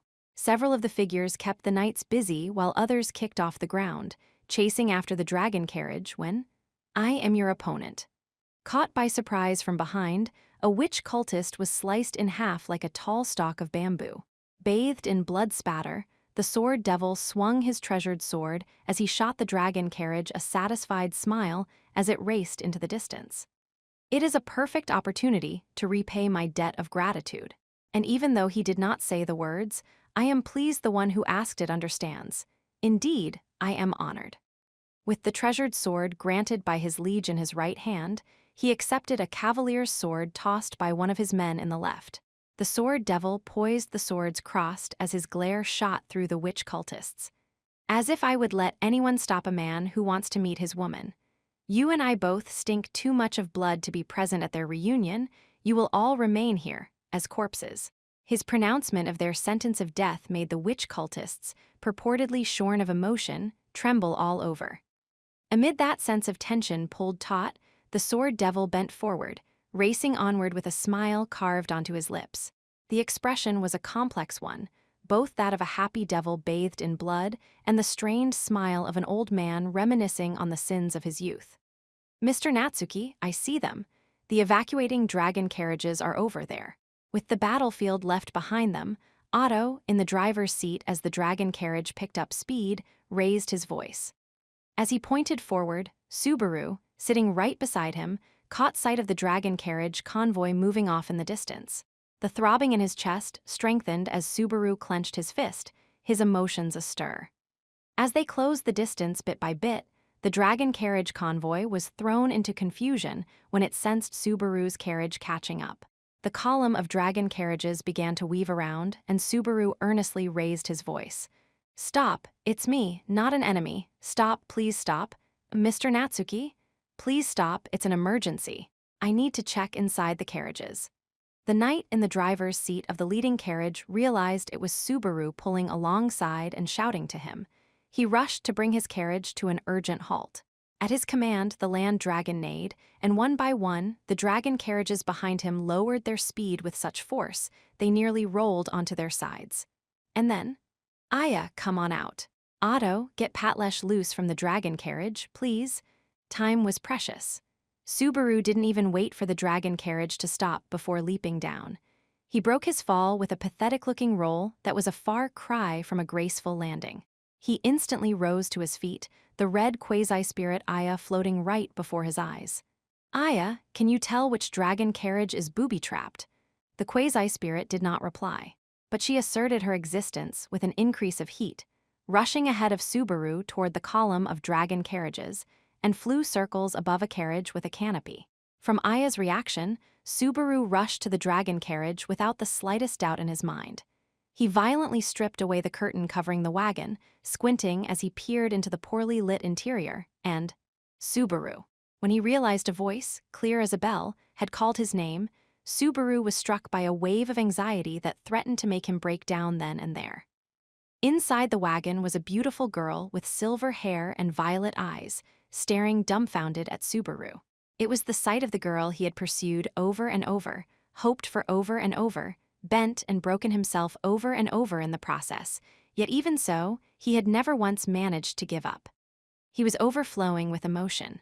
Irresistible urges welled up within him. However, Subaru gritted his teeth, instantly cutting his indecision away. Aya, where is it? Trailing behind Subaru, the quasi-spirit emerged within the wagon, flying around inside like an illusion. Scattering her mana like tiny specks of fire, the red quasi-spirit strongly illuminated one of the wagon's corners. Puck, can you let me strip only this part off without setting off what's behind it?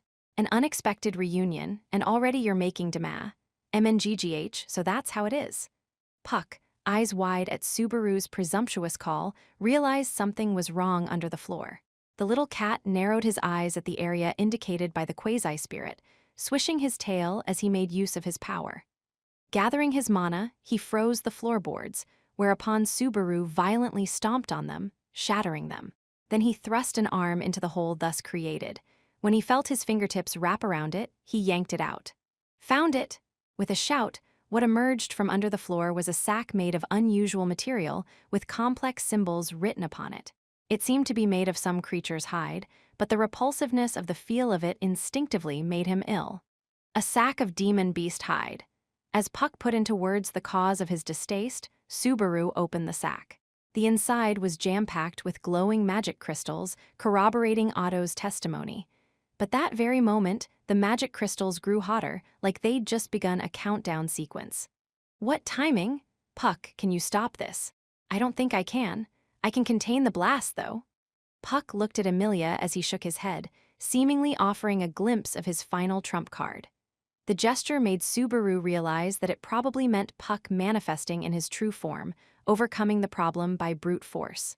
It was a crude measure, but certainly it was possible for Puck to minimize the damage. It was possible, but no, you can't. Subaru turned that plan down. Certainly that method would do to keep everyone safe, but it would come at the cost of revealing Puck's form as a great spirit, and awe at the sheer enormity of that power made the rupture of Emilia's relationship with the villagers inevitable. Subaru couldn't even stop himself from shuddering as he protested. After all, just then, Emilia and the villagers were finally on the same stage, coming closer together bit by bit. It wasn't like at the Royal Selection Conference. Showing her power off like she had there would only be a hindrance to her relationship with the villagers. That was why he could rely on Puck like that only if it was truly the only way, the most final of final resorts. Think, think, think, think. If the magic crystals he'd retrieved lived up to their billing, they'd turn the entire prairie into a sea of flame when they exploded. There was practically no time left until they exploded. It would be difficult to toss them somewhere far away. But if he relied on Puck, it would leave a dark shadow over Emilia's prospects in the royal selection. He wrung all his cunning to think of something before he'd have to redo things at the cost of his life. This time, there had to be something he could do for Emilia. That's it, he let out a murmur. Exactly one way had come to mind. It was a ridiculous, laughable conclusion. He wasn't sure he could actually pull it off. However, within the current limitations, it was the one possibility he could think of that had miraculous prospects of victory. The instant he thought of it, Subaru's body practically leaped into motion. With difficulty he picked up the heavy sack, his arms and chest scorched by the incandescent magic stones. Subaru ignored the pain and leaped out of the dragon carriage, and behind him, "Wait!" In a shaking voice, Emilia called for Subaru to stop. His legs, which had no time to stop, stopped. His body, which had no time to turn around, did. He stared straight at the eyes into which he could not look. They did not have the time to exchange words, yet exchange words they did. Subaru, why? This why included the various whys apart from that moment. There was the why of that instant, when he had come aboard the dragon carriage. There was the why toward his creation of this situation, and from long, long before. She was likely repeating the question she had posed in that room in the royal palace, too. At the time, Subaru had been unable to give Emilia an answer to her question. At the time, numerous emotions had surged within him that he had yet to sort out. Taken individually and separately, it was not that they were mistaken, but they were not correct either. It was the place where he had been given only one chance to reach out to her, and he'd let it slip through his fingers. That place was the one chance he had earned, and he'd lost even that, kicking everything down the road. He'd reunited with Emilia, gaining the chance to talk with her, and he had a mountain of thoughts and feelings he wanted to share. No matter how much he tried, it would never be enough to cover it all. Many, many words floated into his thoughts, filling his throat, but that's where they vanished. Contained with him was a flood of emotions and ideas, but in that moment, his entire body and soul yearned for one thing. What to talk about, what to tell her, what words to choose, how would he face her? Why? She asked him once again. He took a short breath, and then in a single phrase, Subaru told her. He told her the one and only thing that gave his life meaning, even when covered in all those wounds. "I love you, Emilia." 9. In one go, they passed through the curtain of the dragon carriage, practically ripping it as they leaped out. The instant the dazzling light of the sun burned Subaru's eyes, a huge black frame stood before him, blocking the sun's rays. It was Patlash. Subaru's favorite dragon had predicted everything before he had even called her, offering him her back. Subaru leaped on, placing the leather sacks emitting high temperatures between his own belly and Patlash's saddle. He proceeded to take the reins, and the land dragon galloped on a path in the direction of the sun. Behind him, Otto was surprised by Subaru's actions. The knight in the driver's seat was shocked as well. The children leaping out from behind the curtain raised their voices, as did Emilia. Subaru heard them calling out to him, but he didn't look back. There wasn't time. Every feeling he wanted to convey, every word he wanted to speak, it had all been summed up in that single phrase. There was nothing left for Subaru to do there.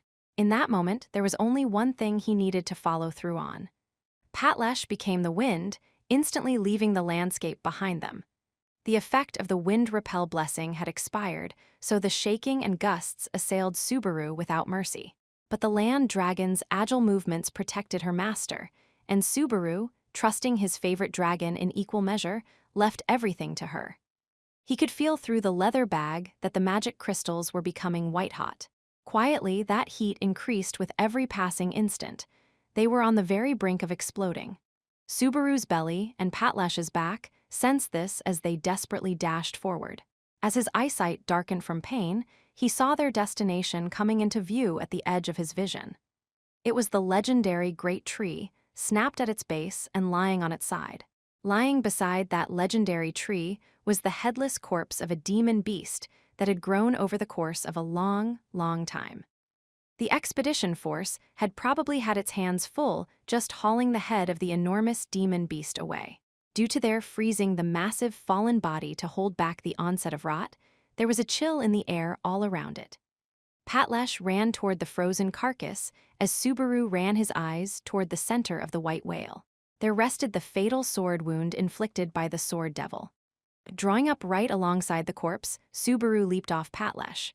Then, without hesitation, he raised the powerfully hot leather sack high and stuffed it into the demon beast's wound. The giant corpse's wound was large enough that, even in its frozen state, there was plenty of space to pack the leather sack into it. Having disposed of the leather sack, he instantly turned back. Subaru leaped back onto Patlash and grabbed the reins to immediately turn away. Then the two of them circled around the corpse, slipping under the fallen great tree's shadow. Subaru was practically dangling from the saddle as Patlash raced onto the grasslands.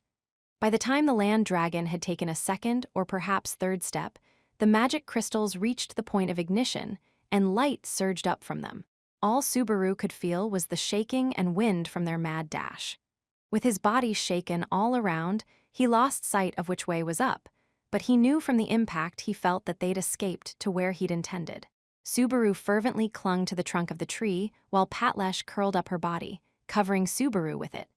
Immediately after that, there was a ferocious shock wave and blast of wind, along with the sound of the explosion, which echoed over the highway so fiercely that Subaru thought his eardrums would burst. A torrent of heat streamed past the white whale's remains and the great tree, singeing Subaru and Patlash's flesh. The light from the explosion passed through his closed eyelids, searing his eyeballs.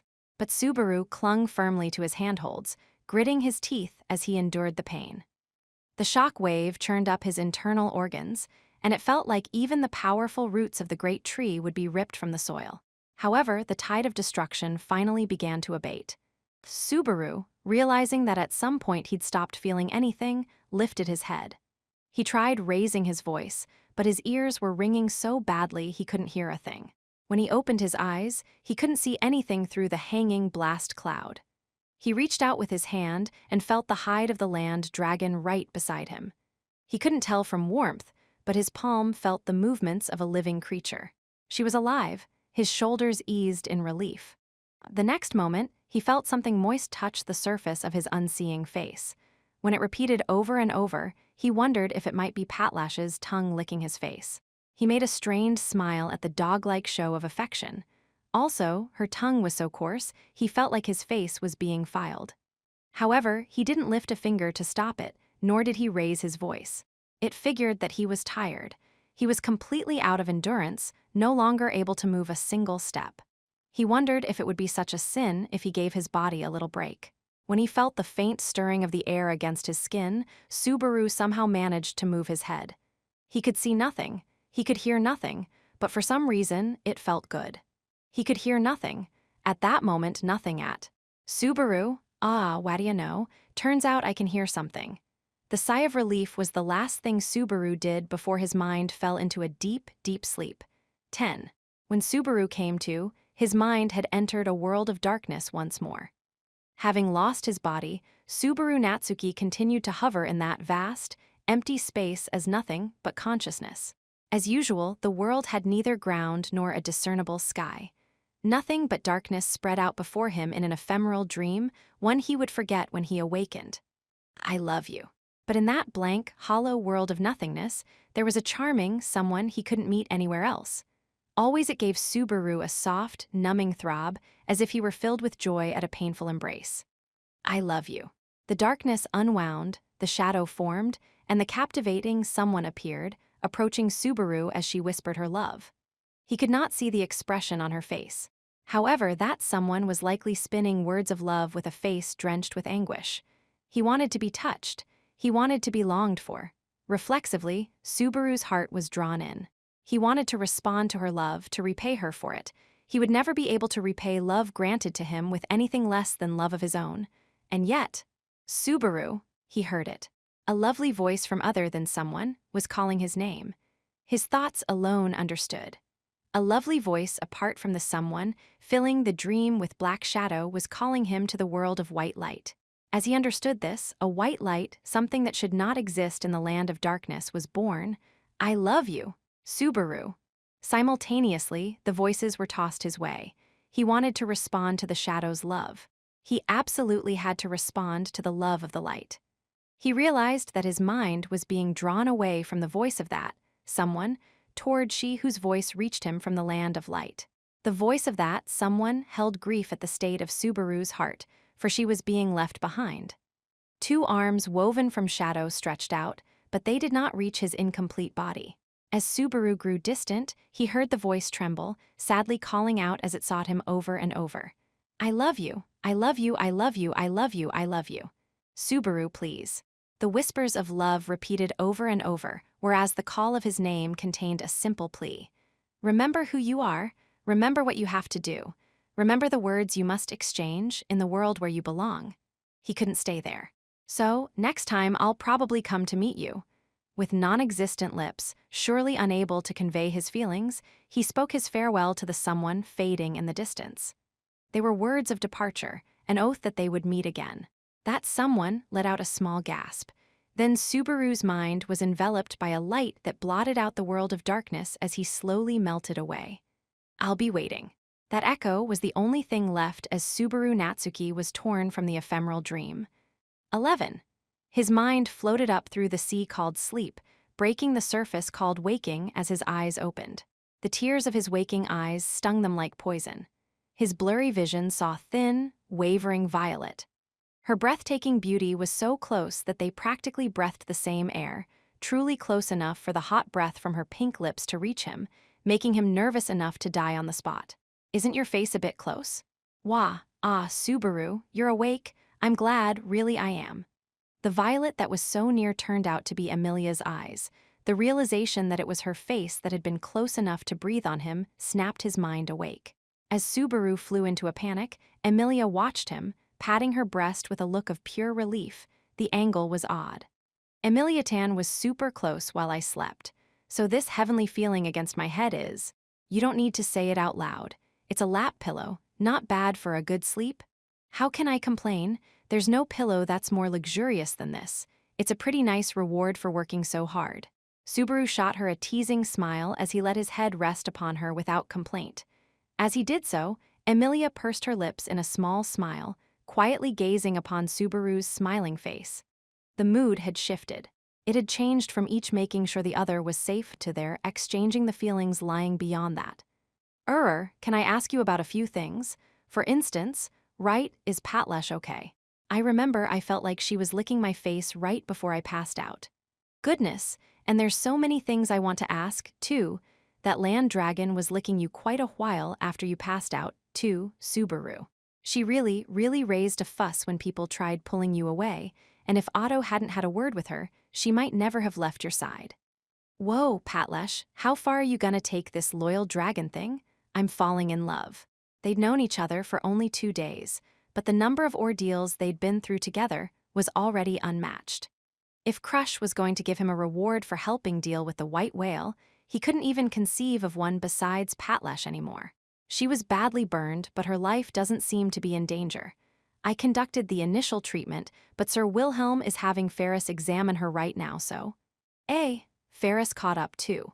Subaru was both relieved and surprised to hear Ferris's name come from Emilia's lips. The kingdom's greatest healer having joined up with them was good news, and the fact he was there meant. Does this mean I've been sleeping for a long while? 2 or 3 hours maybe? Don't worry, thanks to conversation mirrors, Ferris and them were able to link up, so all the wounded people are all right. Emilia smiled pleasantly. One of the conversation mirrors originally owned by the witch cult rested in her hand. It was the one Subaru had kept for communicating with the expeditionary force left back in the village. She'd used it to converse with Ferris and the others, which accounted for the smooth rendezvous. So everyone's gathered around here, huh? Ferris is still treating people, Julius too. I was surprised. I mean, I would never have imagined you and Julius together, Subaru. I had a reason for that bluer than the mountains and higher than the seas. Explaining the circumstances of that subject from part 1 would get really long and messy, you see. The relationship with Julius that had surprised Emilia was difficult to explain with words. Or rather, that very moment, even Subaru didn't know how to describe it. If he had to put his complex emotions into a few short words that represented his overall appraisal of the man. I will hate that guy forever. What's with saying that all of a sudden? I was trying my best to express the feelings I have for him that are hard to put into exact words, so where is everyone right now? Not wanting to talk about that any further, he switched topics. Let's see, said Emilia, making a small, strained smile at Subaru's demeanor as she spoke. Ferris told everyone to take a break until he finished healing people, but he should be right about done. Once that's over, we'll be heading for the capital again. There's a lot of things I have to speak to Crush about, after all. That's thanks to your hard work, Subaru. Yeah, it totally was hard. Seriously felt like a game as the away team. I got through it with bluff, bluster, and guessing right about some little things. Just thinking about it twists my stomach. Yes, really, thank you. Emilia's sincere gratitude made Subaru, attempting to hide his blush, able to hide it no longer. But credit was credit. There was no point hiding it any longer. That's right, I've finally gotten back, haven't I? When he finally looked around, Subaru saw that he and Emilia were all alone inside the canopied dragon carriage's wagon. The surrounding area held no sign of people. Only the sound of the wind broke the silence. It was as if they were the only two people in the whole world. It was just like back then. Wounded all over, his mind hazy, he'd awakened to find the two of them all alone. I feel like I've been seeing a long dreams. As a matter of fact, the events from the moment of their departure to that time around, the final loop seemed unreal, very much like he'd been dreaming. That was how extreme and prolonged a situation it had been. It had been nothing but a veritable nightmare. A bad dream? No, not that. Was it a good dream? Emilia cocked her little head slightly, and her question prompted Subaru to continue. The question made Subaru close his eyes, reminiscing on the time he had nearly declared a nightmare. He remembered the many despairing situations that had visited him, places that he wanted to drive out of his head many times over. His string of foolish acts, his self-serving behavior, his overbearing arrogance, how he'd cruelly betrayed expectations, how his spirit had been pummeled and broken by loss and despair, how he had once been ruled by madness, enough that when he sank into clarity, he sought to throw everything to the wind, and how, at the end of that, someone saved him. He couldn't pretend it hadn't happened. Were it not for all those things, the Subaru of that moment would not exist. Therefore, even if those days had been like a nightmare, inflicting nothing but hardships upon him, it was good, really. That long, long, nightmarish time remained nowhere, save for inside Subaru himself. He could treat it as the past, but he could not allow himself to treat it as a dream. The tragic results created by his own actions and the horrific results they'd courted were all his to bear. Subaru was prisoner of the supernatural power of return by death. He had used that power to blaze open a new future. So this cross was his to bear. How much have you heard? Almost nothing. Julia said I should hear it from you. That meddling piece of shit bastard. Was this his idea of being considerate? Inside his brain, Subaru spit invective at the handsome young man. Then Subaru gently sat up from Emilia's lap, meeting her gaze with his own, as if to continue his words where they'd left off back then. That day you asked me why. Why did I come save you? Why did I try so hard for you with this and that? Why, you said. Yeah, I asked that. And also, why you claimed I had saved you. I never did anything like that. I haven't at all. It's been only you saving me. I haven't given you anything. And in spite of that, you get so hurt for my sake.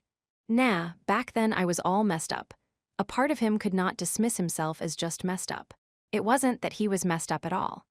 At the time, thinking of himself only in terms of foolishness and frailty, the human being called Subaru Natsuki had honestly believed those words. He had been pushing his own conceited emotions onto her, and wanted only for her to accept them. Subaru knew of a man who had loudly asserted such self-serving love in his final moments, for it was Subaru himself who had watched this while leading the man to his demise. Properly speaking, the sight of the sword devil offering up proof of his love had also been burned into his eyes. At the time, I was thinking only about me. I accept that. I was saying it was for your sake, but I was just drunk with the idea of I'm doing this for you. I put into my own head that if I acted drunk on that, you'd accept me. Subaru, sorry. I was using you and drowning in my own joy. Everything you said back then was true. I was wrong, but I wasn't wrong about everything. He conceded that he'd used Emilia for his own benefit. But there was one thing that he would not concede. I want to help you. I want to be there for you. That's serious, that's true, not a lie. Yeah, I know. Emilia nodded at Subaru's words. Then her violet eyes greatly wavered, and blinking once, she stared at Subaru. And then, Subaru, why do you help me? They were the words she had spoken then. It was a question she had also posed several hours before. Then, like before, the words were offered in search of an answer. Subaru had but one to give. I want to be there for you, because I love you, Emilia. Subaru looked straight back into Emilia's eyes and stated it plainly. In the end, the summary of the basis of Subaru's actions was exceedingly simple. Wanting to be there for her, to stand by her side, to render her aid, to see her smiling face, to walk beside her, to live with her from now on. Every last part of it was because he loved Emilia with all his body and soul, from the crown of the head to the tips of his toenails.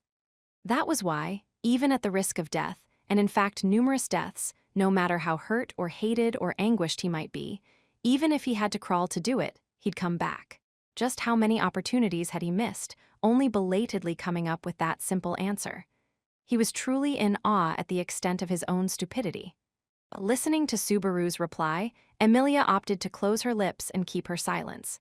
But that silence did not last long. Abruptly, her composure crumpled. She bit her closed lips, and her wide-open, violet eyes grew moist. It was the look of a girl who might break into tears at any moment, a girl who didn't know how to cry. I'm a half-elf.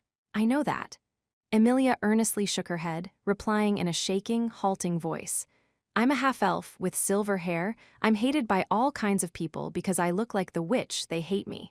They truly, truly hate me. I've realized, I know, and those guys are blind. Judging from appearances alone, and on top of that, basing everything on a resemblance to an arch-criminal from the distant past was ridiculous.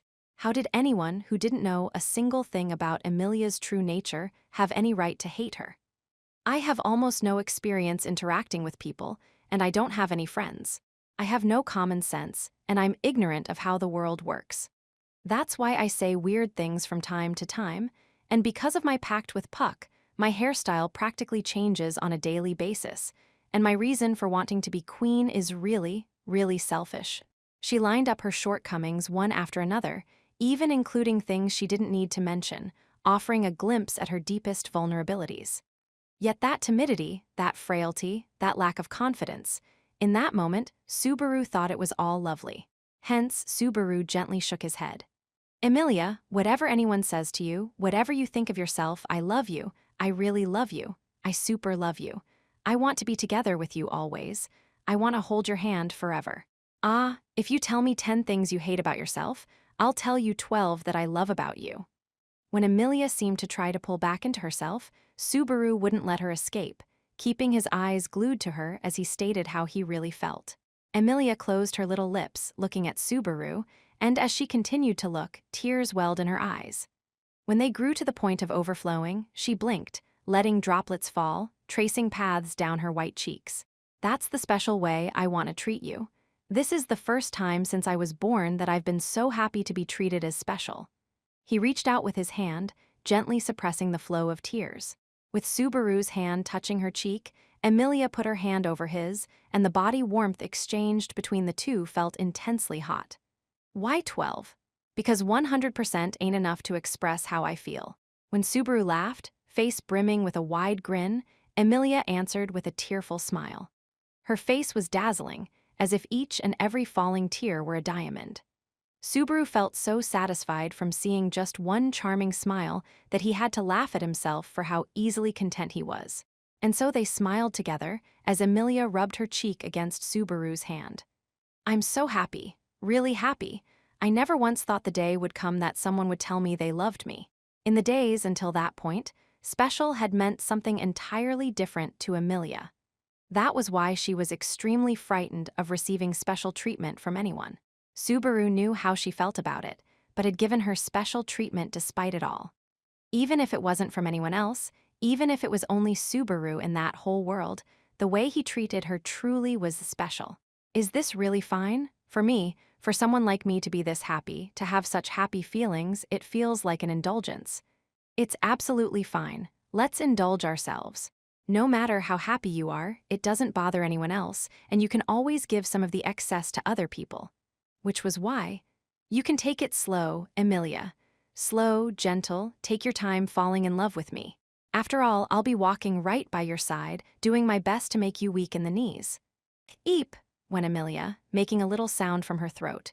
She proceeded to grow red in the cheeks, lowering her eyes. Then she touched a hand to her breast, quietly staring at Subaru as he smiled at her. And then, "Thank you, Subaru, for helping me." Emilia smiled pleasantly as she said those words to Subaru. They were words she had spoken once before. Realizing that fact, Subaru laughed. Emilia, realizing the same, laughed too. She laughed, and suddenly, tears began to flow from the corners of her eyes. Subaru reached his hand out to Emilia's long, beautiful silver hair, gently stroking it as if combing through it. He remained by the adorable girl's side as she gently continued to cry.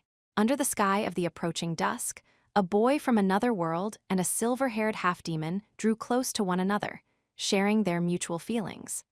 There had been repeated tribulation and despair continuing for a very long time. Having overcome these, they had finally earned a quiet, tranquil time for them alone. This was a tale about earning that time and nothing more. This was a tale about missed opportunities, continuing along different paths, remaining lost, and nothing more. Everything had happened so that a single insecure boy could share his feelings with a single insecure girl. This was a tale of striving to do exactly that one thing, and nothing more. Interlude. A brief moment in a dragon carriage. With a rattling sound, the dragon carriage quietly advanced along the highway. Protected by the blessing, Subaru was truly able to enjoy a tranquil journey in a dragon carriage for the first time. Subaru's dragon carriage experiences had always been messy, so it was the first time he was able to travel in such peace and quiet. The first peaceful journey to the royal capital had been ruined by Subaru's selfish excesses, so it didn't count. And amid this first experience, "Hey, Petra, aren't you kinda close? Isn't this fine, Subaru? After all, Big Sis has been hogging you the whole time until now." Subaru strained a smile as Petra said that to him and looked up with big, round eyes. She was sitting to Subaru's left and had been nuzzled against him, never leaving his side since they'd set out again. That's not true, Petra. Earlier, Subaru and I had, yes, we had something really important to talk about, so. Just so you know, Big Sis, I am definitely not losing to you." A red-faced Emilia tried to make excuses, but Petra didn't heed her one bit. But they weren't acting like they seriously scorned each other. If anything, they looked like they'd been teasing each other forever, which brought a big grin to Subaru's lips. "Emilia Tan, you're talking with a child. You need to laugh and let these things slide with a smile on your face." "I will not. Even with a child, I cannot behave in such an off-the-cuff manner. No one uses off-the-cuff anymore. GRRR, playing that game again." Emilia's lips tensed in displeasure, and Petra, unhappy to be treated like a child, tugged on Subaru's sleeve with a look of dissatisfaction.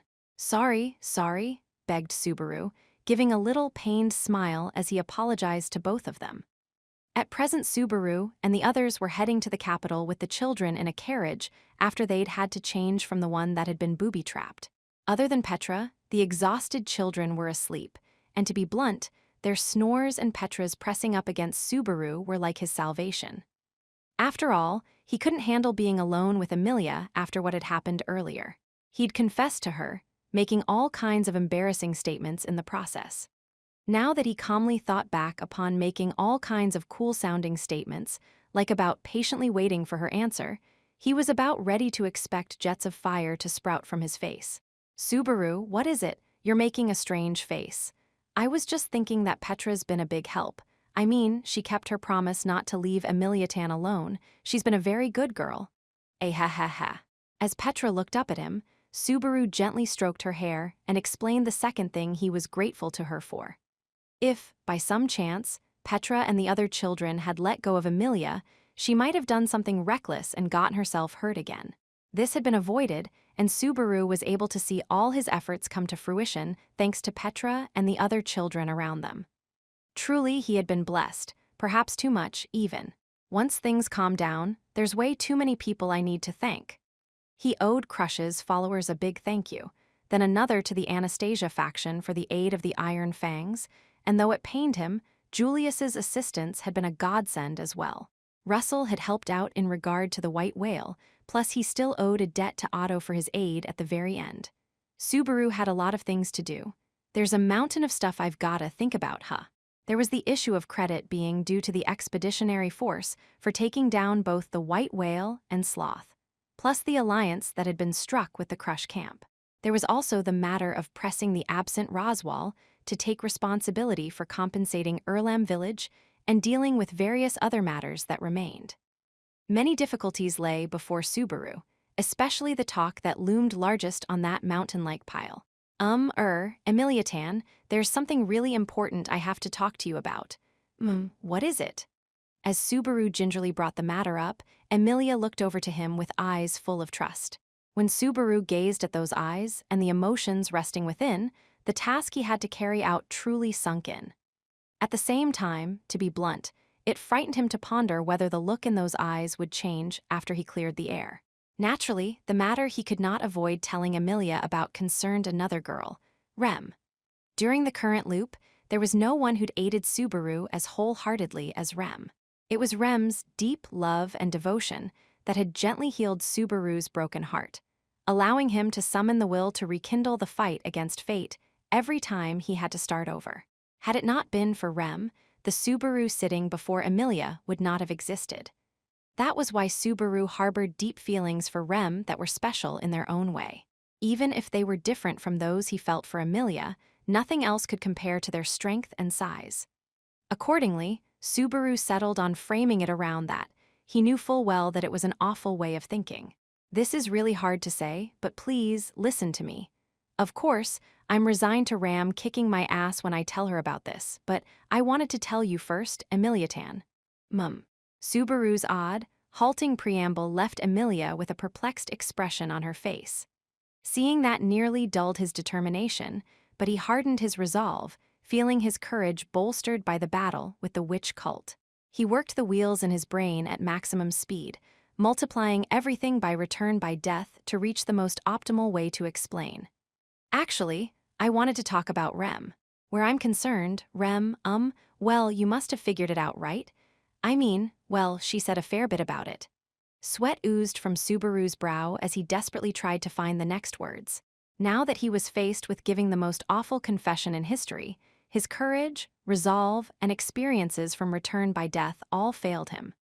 With Subaru already devolving into rambling excuses, drenched with cold sweat as he found it hard to speak, Emilia raised a hand. "Hold on a moment. Subaru, calm down. I don't understand what you're trying to say, and I know that you're trying really, really hard, Subaru. Be a good boy and take it slow." "I'm not sure what to think about the good boy parts." "No, wait, I'm not being very manly here. Okay, I'll just spit it out. See, Rem told me that she loves me just as much as I love you, Emilia, so." He meant to build on the momentum from where he had just left off, but his words died out. Having put his feelings into it with all his strength, he was sure that Emilia would be shocked at exactly what he was confessing to. The mere thought of how she might react terrified him. Very, very tenderly, he watched for her response. However, Emilia's reaction was completely different from what Subaru had expected. Subaru's words made Emilia's brows draw up. She touched a finger to her lips as she silently sank into thought. Was she mulling over his words, her anger building towards Subaru? It didn't seem like that at all. Subaru. Yes. When Emilia called his name, Subaru looked straight her. Emilia resolutely faced Subaru's determined eyes head-on. However, her gaze also contained bewilderment, and Subaru couldn't understand why. Then, the next words she spoke were literally beyond Subaru's comprehension. Who's Rem? Fragments. Rem Natsuki. 1. A loud, crying voice echoed under the clear, blue sky. It was the crying voice of a baby girl. Already she was crying with all her heart and soul. Displaying emotions with every bit of available strength was a privilege reserved for babes. As he embraced that sentiment, he was shocked with himself, for it was not the thought of the young. So this is longing for youth. Maybe I should cry like Spica and return to the innocence of childhood. If an adult acts like that on a public street, there's nothing I can do to help, you know. When Subaru, feeling the weight of his years, made that murmur, the boy beside him played the straight man. Upon that exchange, the baby in Subaru's arms, the girl named Spica, took a deep, deep breath and went, "Ah, whoa." Spica's crying, "Hey, Rigel, you're her older brother. Do something."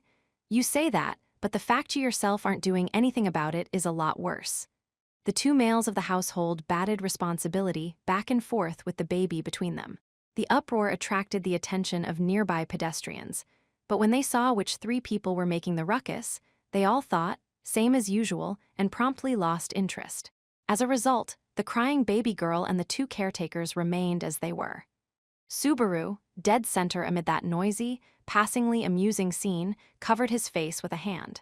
So we have a little girl crying like this, and not a single person offers a lifeboat shit. Have people's hearts hardened that much? This ain't the time to philosophize about the world. At this rate, she's gonna give us a lecture when she gets back. When who gets back, Rigel? Well, that's obvio.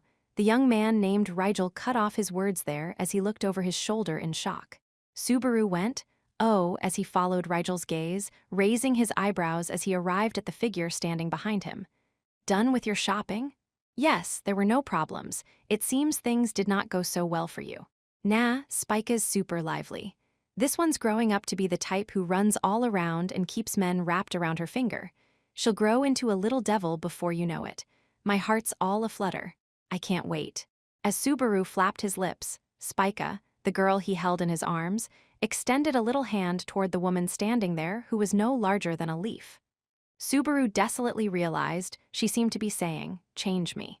Well, all that being said, we can't have her crying again. With that, I'll leave her to you. Yes, leave her to me. Though his tone remained mischievous, Subaru handed the baby over with exceptional gentleness. The woman made a charming little smile as she took Spica, handling her like a precious treasure. Then she hugged Spica snugly against her chest, gently rocking the baby's body to put her at ease. Yes, father and big brother are helpless, aren't they? Spica, you need to grow up soon so you can give them the proper scolding they deserve. Hey now, she can't understand words yet, so can we not give her the special tutoring? An image of the future came to mind. His mischief being followed by her and Spica sandwiching him, hands on their hips in a pronounced huff. That scene, with them angry at him and Rigel both, was just. Now that I think of it, that's not as bad as I thought. It's really not. If anything, it comes off as one hell of a happy image of the future, doesn't it? Leave me out of it. Having a little sister angry at me makes me look bad as an older brother. Well, it wouldn't make you look bad if you're lumped in with me. Your future, I can see it, I can see it. Too soft to the little sister you like too much, kept under her thumb forever, you will be the Siskin king. Hey, you're the one who's wrapped around a woman's finger. I'll never, ever be like that. Subaru wagged his finger to fan the flames. A vein bulged on Rigel's forehead as he protested, but Rigel's statement made the blue-haired woman holding Spica knit her brows together. "Rigel, what is this manner of talking you've been using outside? It's intolerable," she said. But I mean." Mother hates hearing but and I mean. Besides, your earlier words are mistaken." As Rigel hemmed and hawed, she scolded him without mercy, then she pressed her lips to Spica's cheek and spoke. "Mother does not have father wrapped around her finger. After all, father is always mother's number one." Her cheeks reddened as she uttered something far more embarrassing than a baby crying on a public street. This time, confronted with a mother able to say that out loud, Rigel raised both hands in abject surrender. Even Subaru couldn't do anything but awkwardly scratch a cheek. The reactions from her beloved family sent her happily passing a hand through her long hair. The stroke left Rem's hair, blue and pretty like the sky, swaying gently in the wind. 2. In a corner of Bonan City, part of the city-state of Kararagi, Subaru sat on a bench at the corner of a public park dotted with playgrounds, gazing absent-mindedly at affairs inside the park. Directly in front of him, Rigel, his blue hair combed backward and spiky, was running around the public park, having fun with his friends. He might be cheeky to his own father, but he was an adorable kid, as befitted his age. Now if only we could do something about those awful serial killer eyes. We will do nothing of the sort. That nasty look is part of who Rigel is. No matter how much fun he has, no matter how joyful he may be, his face will still make first acquaintances flinch with discomfort. That's our Rigel. Hey, I can hear you. And Mom, your attempt to help hurt even more, you know. Rigel was caught and frozen in a game of freeze tag, passed down by Subaru himself as he raised his voice in anger. Subaru and Rem both waved to their adorable son, seemingly to fan the flames like a proper husband and wife. The foul, vein-bulging look of dissatisfaction on Rigel's face made him a dead ringer for a young Subaru. In other words, I can already expect his future to go something like mine. I'd be in shock too if I were him. I mean, in 20 years he's gonna turn into me. Would that not mean a future where he marries a valiant wife, skilled in cooking and capable of all domestic affairs, who is also a wonderful and ideal bride? Hey, what's that normie sellout garbage about? That can go jump in a weight, you meant me? When Subaru put a hand against his head and stuck out his tongue, Rem couldn't keep herself from sighing a little. If you don't deny it even a little, your wife will get carried away from being smothered in praise. What's this about smothering you in praise? It's just the truth. I seriously am a real-life sellout. If Subaru were seriously trying to kill her with flattery, he would go much, much further. But they were in a public park in broad daylight. If he started saying sweet nothings to her, the idle chatter around them would drown out everything else. That wasn't such a bad thing, but he wanted to fully enjoy the moment. His son was playing, his wife was gently holding their baby daughter. Subaru felt like falling asleep beside them. Sitting beside her was somehow making Subaru sleepy. If you wish to sleep, I will lend you my shoulder. Spica has monopolized my arms after all. When he opened one eye, he found that his head had come to rest on Rem's shoulder as they sat side by side. With Rem so close, he could smell her sweet scent and feel her warmth. Subaru's cheeks slackened as he looked Spica's way. She had her father's black hair and her mother's adorable face. Her life was innocent, delicate, and so very lovely. Damn you, Spica. Beloved daughter you may be, you're one frightening schemer, taking over my holy ground like that. My breasts are occupied until evening, so please wait. Right now, we're in a park in the middle of the day, so we'd better watch what we say, you know. When Subaru's eyes bulged at the audacious statement, the woman who had said it turned beet red. Man, my family's super adorable. Because you love them all each and every day. Their gazing at each other made him feel funny, so Subaru accepted Rem's offer and rested his head on her shoulder. The feel of her blue hair brushing against him felt amazingly good, making Subaru rub his face against it without thinking about it. Someone wants to be tickled. Ah, sorry, it just felt so good. I'll just learn from Spica and behave. Rigel can be the only one who can't calm down. Wow, Rigel's such a little kid. I can hear you, stupid dad. Don't compare me to you. Rigel, your sister is sleeping, so please be considerate. It just ain't fair. The still frozen Rigel shouted at the absurdity, but no one in the family backed him up. Adding to his woes, no one came to rescue Rigel from his frozen state. He was in quite an isolated position. Though he resembled Subaru in appearance and mannerisms, the surrounding children did not tease him about that, which Subaru thought was incredibly kind on their part, but you can't turn out like that, Spica. Only big bro acting like that is enough. Well, you take after mother, so your future is bright. I only pray you don't get caught by a no-good man like me. There is no substitute for you. My darling is the greatest in the whole world. Subaru gave a strained smile at Rem's enthusiastic seal of approval. Silence fell between them for a time, but this was not an uncomfortable silence in any way. With the sun's rays behind them, he gazed wistfully at his son being teased by his friends as he cuddled up to his wife, holding their daughter in her arms, and rested, It was a sweet, happy time. Subaru. The abrupt calling of Subaru's name made him open his closed eyes. When he glanced upward, Rem's clear, light blue eyes were gazing into his. Her moist eyes loosened Subaru's tongue. It's been a while since you've called me that. It's been darling and father for ages. The word Subaru spoke upon waking made Rem purse her trembling lips. He was looking at the face Rem had often worn several years ago, right after they ran away. Subaru could tell even when Rem tried to hide it. After all, he'd always had his eyes on her. Bathed by the wind, Subaru narrowed his eyes. It had been Rem who'd invited him on a family outing that day. He'd guessed that she had a reason for that. After all, today it's been 8 years since that day, huh? You noticed? Well, to Emmy and O, to us, that was the day everything changed, right? It's not that I noticed or remembered, it's that I can't forget. There's no way can I forget. It was the day he had submitted to fate, the day he had thrown everything away and fled with Rem.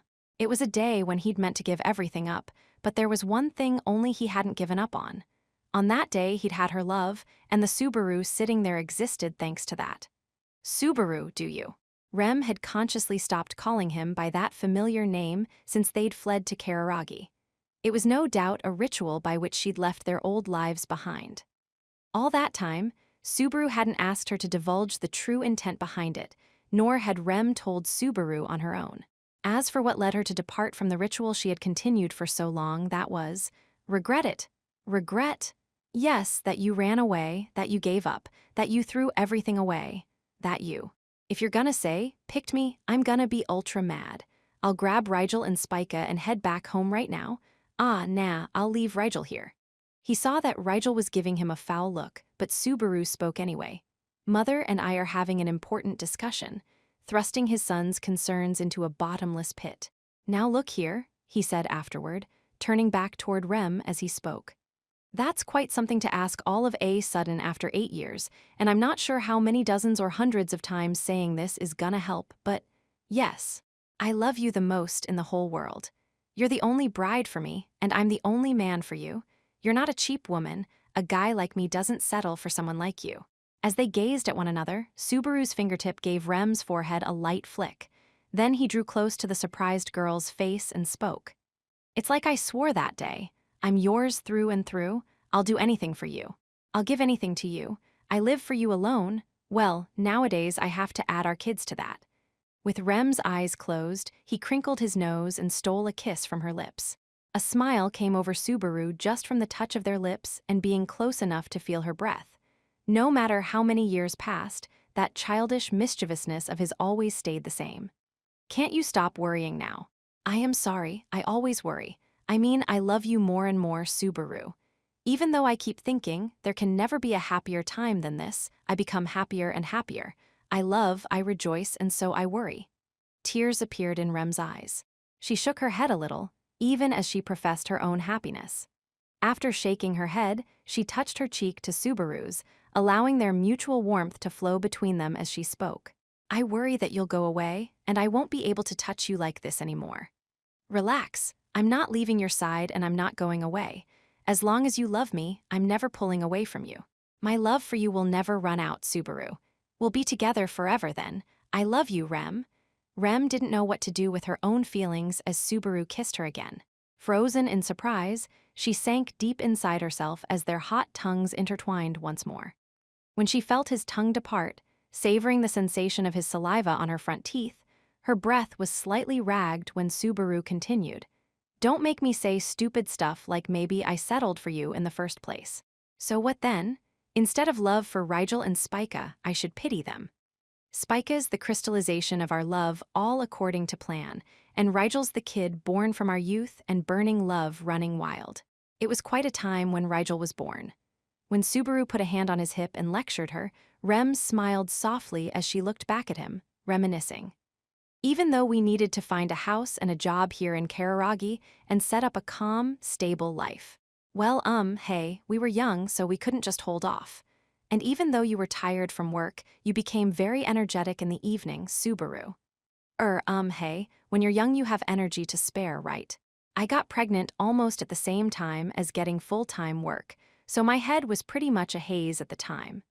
A man really doesn't like acknowledging the so-called mistakes of his youth. Subaru deeply felt Rem's vigorous counterattack as he gazed into the distance and murmured. On the other end, Rigel grimaced at being treated like Subaru's mistake, but he apparently read the mood and refrained from intruding. Not bad for a son of his. Well, I was happy too. When you told me, at first I had just a little bit of blood dripping from my nose, and then when I tried to check if it was a dream or not, it was actually bleeding from after you slugged me. Rem had lost her temper a fair bit, too, so the haymaker punch he'd received had sent him crashing into the wall with enough force to make their temporary residence tilt. It had been bad enough he had resigned himself to possibly experiencing return by death once again after a long hiatus. At any rate, Subaru was able to recall every detail of when Rem had informed him of her pregnancy, including the warm feelings welling up in his chest at the time.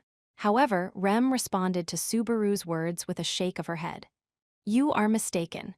My happiness is likely a different happiness from yours. What I think of happiness is happiness that I did not have to lose you, Subaru." Rigel is the tangible bond born between Subaru and Rem. It may be a poor way to say it, but a child born between us firmly tied you to me so that you would never leave my side. That made me happy. Perhaps he'd been leaning on her ever since those days of uncertainty. He'd thrown away anything and everything until that point, the two of them fleeing to a new land with nothing but each other. Back in those days, with nothing to cling to but each other, Rem had always been shaken by the irrational fear that she would someday lose Subaru again. In Rem's lack of confidence in herself, Subaru had met his match. To Rem, worth much more than her minimal appraisal of herself, her life with Subaru was one of maximal happiness and anxiety, nurturing both fortune and fear as two sides of the same coin.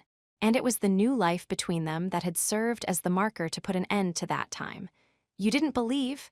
"No, I believe you more than this entire world, Subaru." "Not that. I don't mean believing me, I mean you didn't believe in yourself." Subaru's words drew a small gasp from Rem, then she nodded toward him.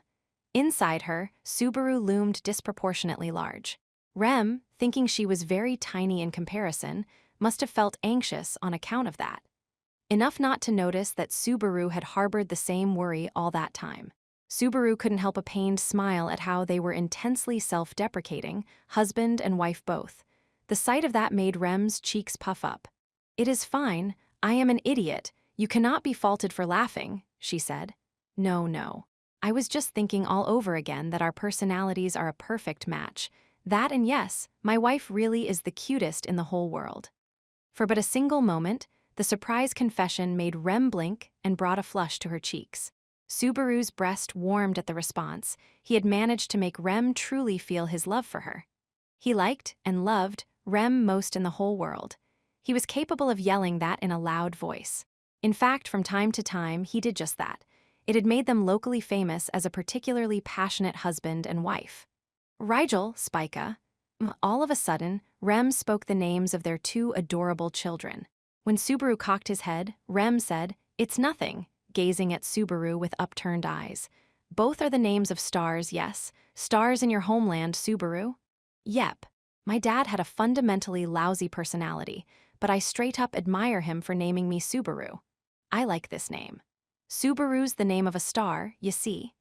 When, during his elementary school years, he brought up the topic of the origin of his name, Subaru had learned that he was named for a star cluster in the nighttime sky. Subaru had held an interest in illustrated books about stars ever since, so he knew a whole bunch of star names, and when he needed to stick a name onto something.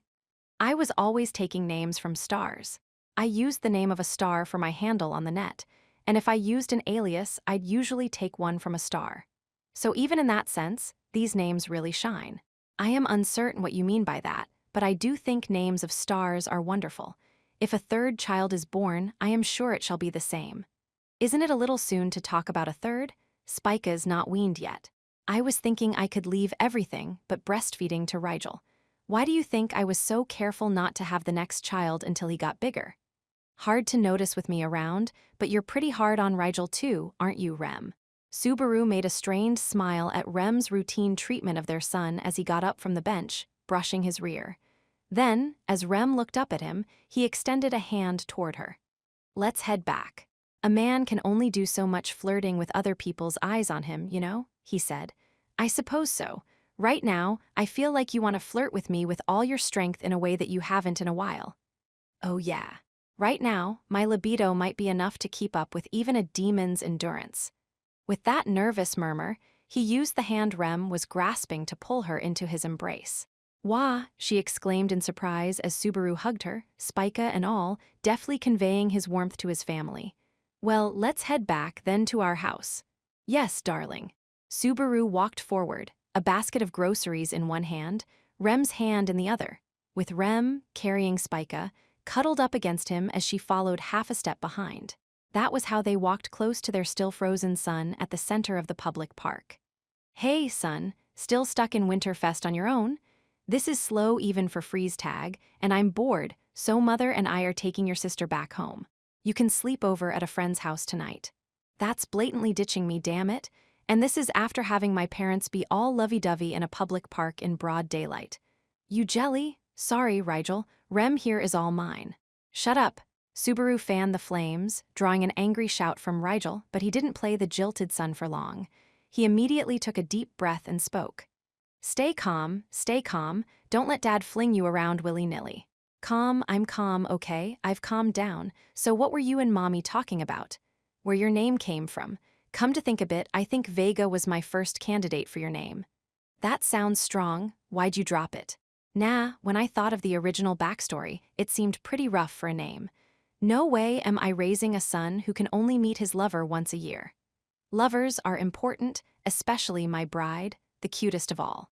Yes, I am Subaru's Rem. Would you stop using topics about me to act all sappy like that? His parents' sweet marital exchange drove Rigel to stamp the ground as he vented. The other children playing freeze tag noticed Rigel's antics.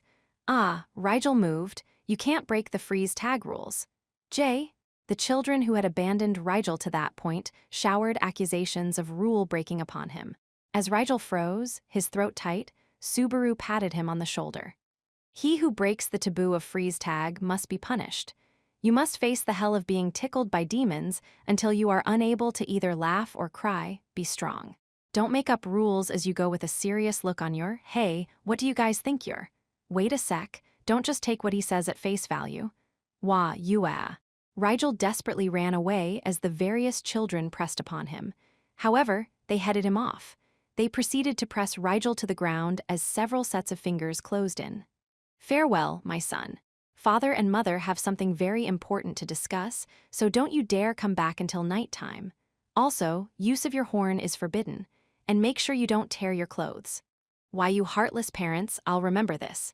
Fingers pressed upon Rigel from all directions, toying with him as they pleased. His laughing voice echoed through the public park like a cry for help. The laughs of her older brother made Spica go, Kaya Kaya, laughing in obvious delight. Subaru sensed fine future prospects. Probably Spica's growth would further solidify Rigel's place in the Natsuki family. Having displayed his boundless love for their beloved son by tweaking his nose just a little, Subaru walked forward, leading Rem by the hand. And so he headed toward his own house, the place where he lived with his precious family in tranquility and happiness. Subaru. When he abruptly felt his arm tugged, Subaru stopped and looked back. That instant, a powerful gust of wind blew between Subaru and Rem. He unwittingly closed his eyes, slowly opening them again when the wind relented. Rem's long, blue hair was fluttering in the wind, glittering as if it were making the sunlight melt. Rem had grown her hair long. The current Subaru somehow understood that this was due to her rivalry with someone. And so too did he understand that, when he thought of a woman with long hair, the first image that came to mind was the one before his eyes, that of the girl most precious to him in the whole wide world. The long hair silently flowed as Rem smiled at Subaru, re-embracing their beloved daughter in her arms. To Subaru, that loving smile was the loveliest thing of all. Right now I am the happiest woman in the world. Interlude, let us feast. 1. As they traveled along the highway, Rem let the dragon carriage rock her as she thought of him alone. Rem was lying down, eyes narrowed from the dazzling morning sun and the moist breeze, when she gently lifted her head. Straight ahead of her was the convoy of dragon carriages in military formation as they headed back to the royal capital. The carriages were carrying the wounded from the battle to defeat the white whale. Many of them were gravely wounded and had received only the bare minimum of treatment.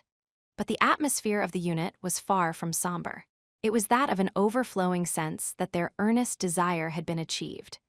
To them, the current trek to the royal capital was a triumphant return. The pain of their wounds did not hold a candle to their sense of fulfillment from achieving the wish they had waited years for. Indeed, their hauling the severed head of the white whale to the royal capital would surely be greeted by praise from the masses for their valiant efforts. In contrast to their deeply held sentiments, Rem was concerned with a young man not present. "Your face is downcast, Rem. It seems your worries indeed know no bounds." Lady Crush. When Rem looked toward the voice, she saw Crush Carson sitting right beside her. Though she was bandaged under her light armor, Rem did not sense that her demeanor was affected by her wounds in the slightest.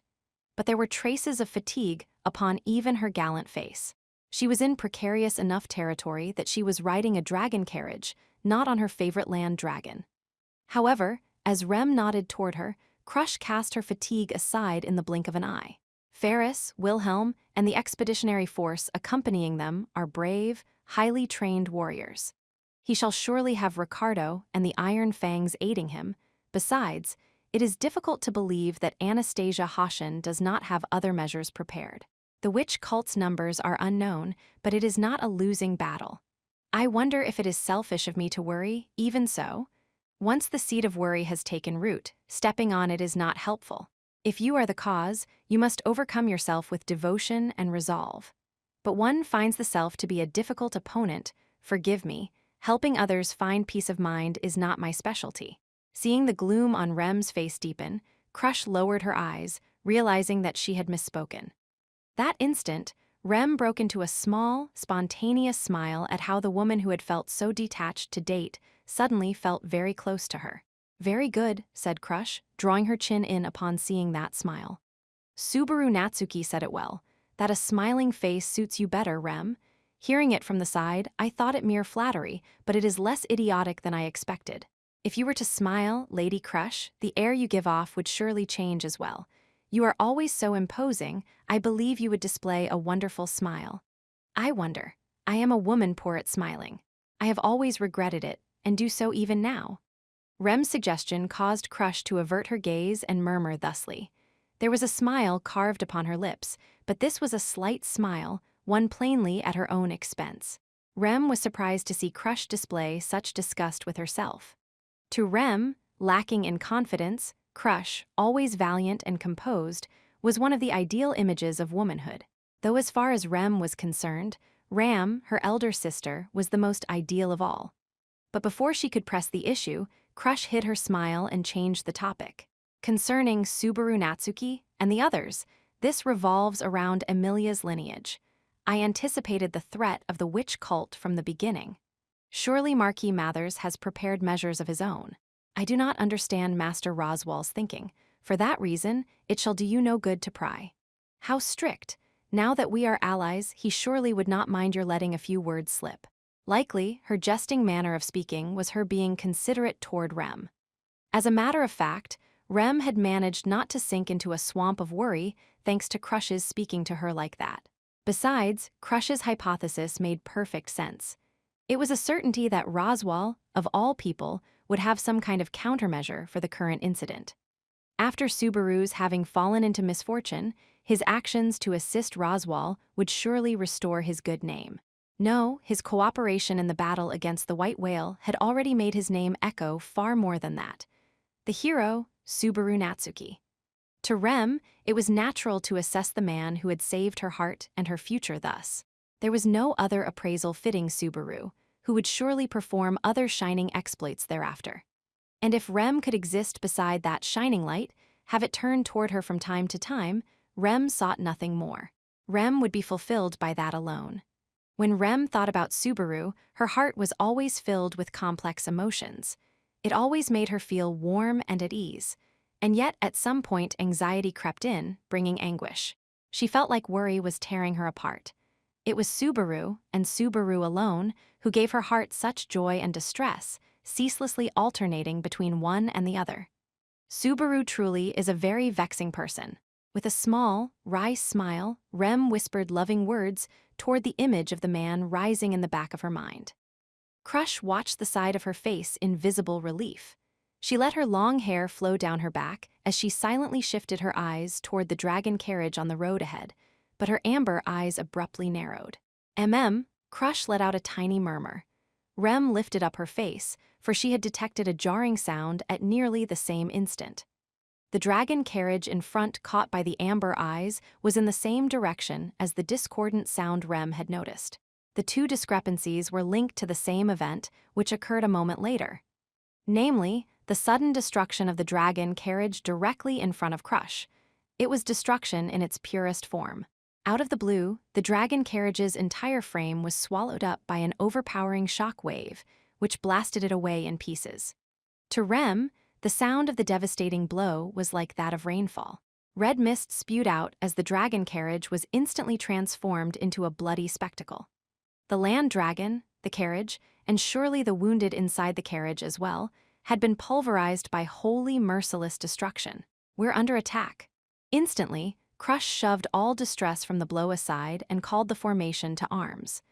The Expeditionary Force's warriors, immediately sensing something was very wrong, raised their weapons, girding against enemy attack.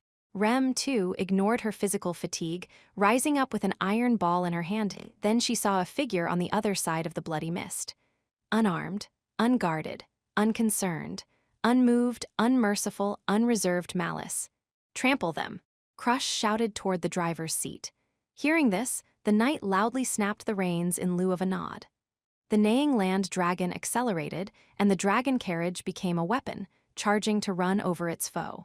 And so they would score a direct hit on their target, the figure standing rooted to the spot, making no move to avoid it, sending him flying.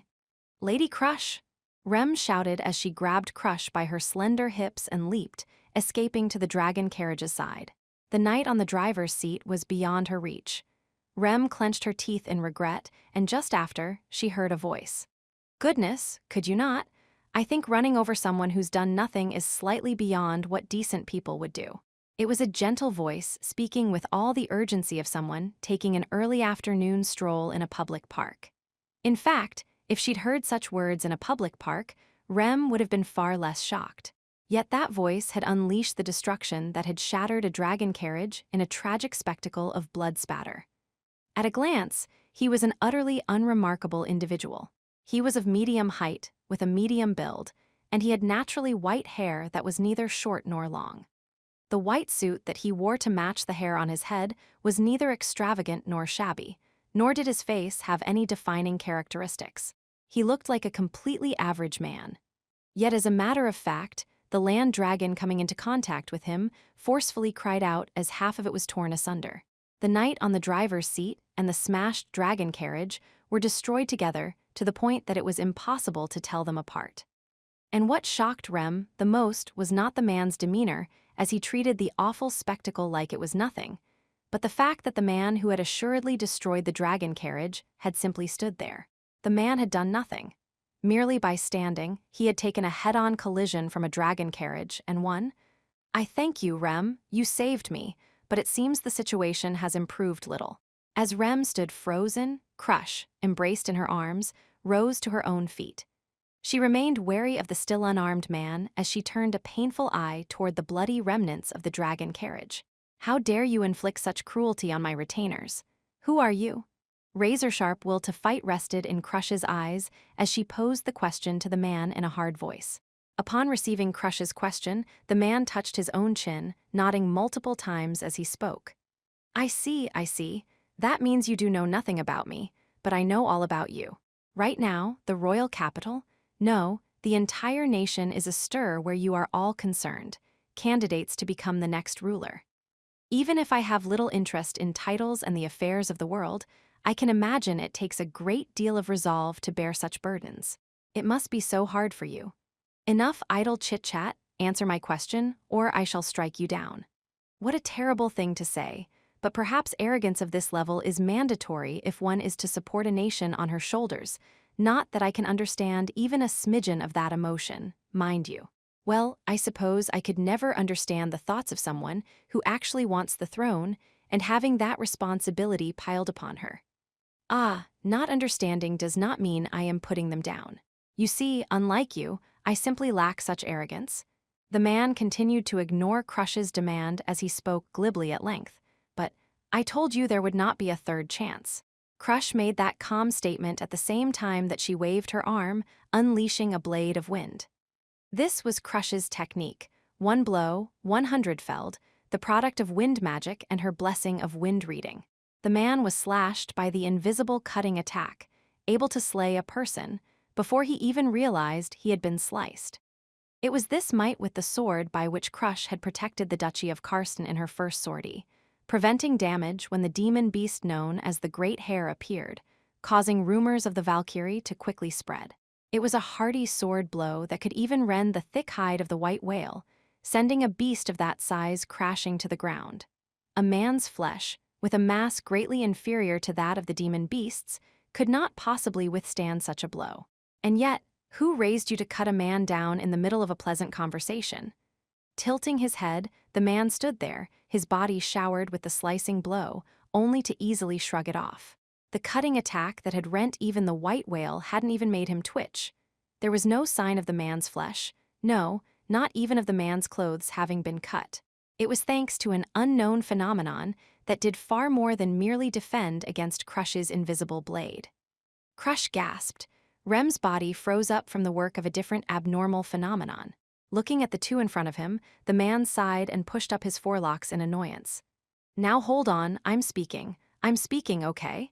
Isn't it strange to interrupt a man when he's speaking? Not that I feel like asserting the right to speak, but it's common sense not to bother a man when he's trying to say something. Now, you're free to listen or not, so I won't complain about that part, but you deciding not to let me speak, that's just, how self-centered is that? The man spoke rapidly as he began to scuff the ground with the tip of his shoe. The pair maintained an awkward silence as the man pointed at them, clicking his tongue in further annoyance. And now silence. What's up with you people? You heard me. I know you heard me. I asked questions, didn't I? Then answer me. That's how it works. And you won't even do that. You don't want to, liberty. This is your liberty at work. This is how you employ your own liberty. That's fine, do as you please. But you know what that means, don't you? The man leaned forward as the mad glint in his eyes grew stronger. Then, it means that you're belittling my rights, the very few things I personally own, yes. A chill raced up Rem's spine. The next moment the man moved. Without warning, he listlessly raised his dangling arms, and a faint vortex of wind erupted. Right after, in a line directly above the man's arms, the ground, the air, the world broke. Around and around, around and around, Crush's left arm, severed at the shoulder, danced in the air. The arm, still posed as if it were holding the invisible blade, flew, scattering blood droplets all around as it fell to the earth. The blow sent Crush's body crumpling down. She began to convulse from the bleeding and intense pain. Lady Crush. After spending several seconds dumbfounded, Rem snapped back and leaped toward Crush. Putting her hand against Crush's bleeding wound, Rem wrung out the scant mana she had to stop the bleeding and treat it with all her strength. Crush's arm had been cleanly severed, flesh, bone, and nerves sliced through. No matter how out of place, Rem couldn't help but admire the terrifyingly perfect cut. Fair is, you are you. In Rem's arms, Crush's vision wandered as she spoke those words. Her right hand gripped Rem's foot hard enough to make her bones creak. Rem bit down, enduring Crush's struggle to live. She glowered at the wicked deed of the man before her. Rem had absolutely no understanding of the indecipherable man's means of attack and defense. As she pondered how to shield the wounded Crush and get her away from the man, Rem suddenly realized that something else felt off. During all of this, the other knights had strangely not joined the battle. No matter how much I eat, it's still not enough. This is why we can't stop livin'. Eat, bite, chew, swallow, more, tear, crush, drink. Gorge, that was a feast. The same time the insight hit her, the high-pitched voice of a youth reached her from behind. A chill equal to that caused by the man before her caused Rem to look back in fright. And behind her, at the center of the stopped convoy of dragon carriages, she saw a blood-smeared youth kicking the knights who had fallen before him. He was a short youth with light brown hair that went down to the knees. His height was equal to Rem's or even lower. He was probably 12 or 13 years of age. Under his unkempt hair, he wore tattered clothes over his diminutive frame. His bare limbs were covered in dirt and grime and stained from large amounts of blood spatter. Not one of the knights tumbled at his feet was moving. The youth had wiped out the surrounding knights while Crush was battered in the white-haired man's attack. "You are?" Rem's lips quivered, for she was dumbfounded that she had not even sensed the combat taking place. Hemmed in by bizarre opponents to the front and the back, Rem picked Crush up and slowly backed away. Blood flowing from Crush's wound was staining the grassland red. The air felt chill, as if to mock Rem's fearful heart. Rem's trembling question prompted man and boy to glance at each other's faces. Then the pair nodded, as if giving each other a signal, whereupon devilish smiles came over both, as if such violent acts were deeply familiar to them. Then they introduced themselves.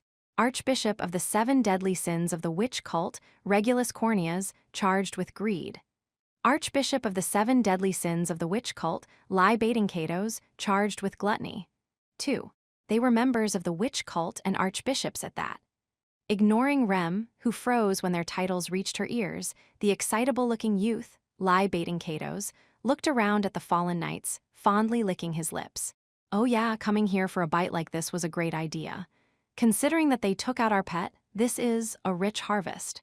It's nice, it's great, it's neat, it's all right, it's good, it's great, isn't it? Of course it's great.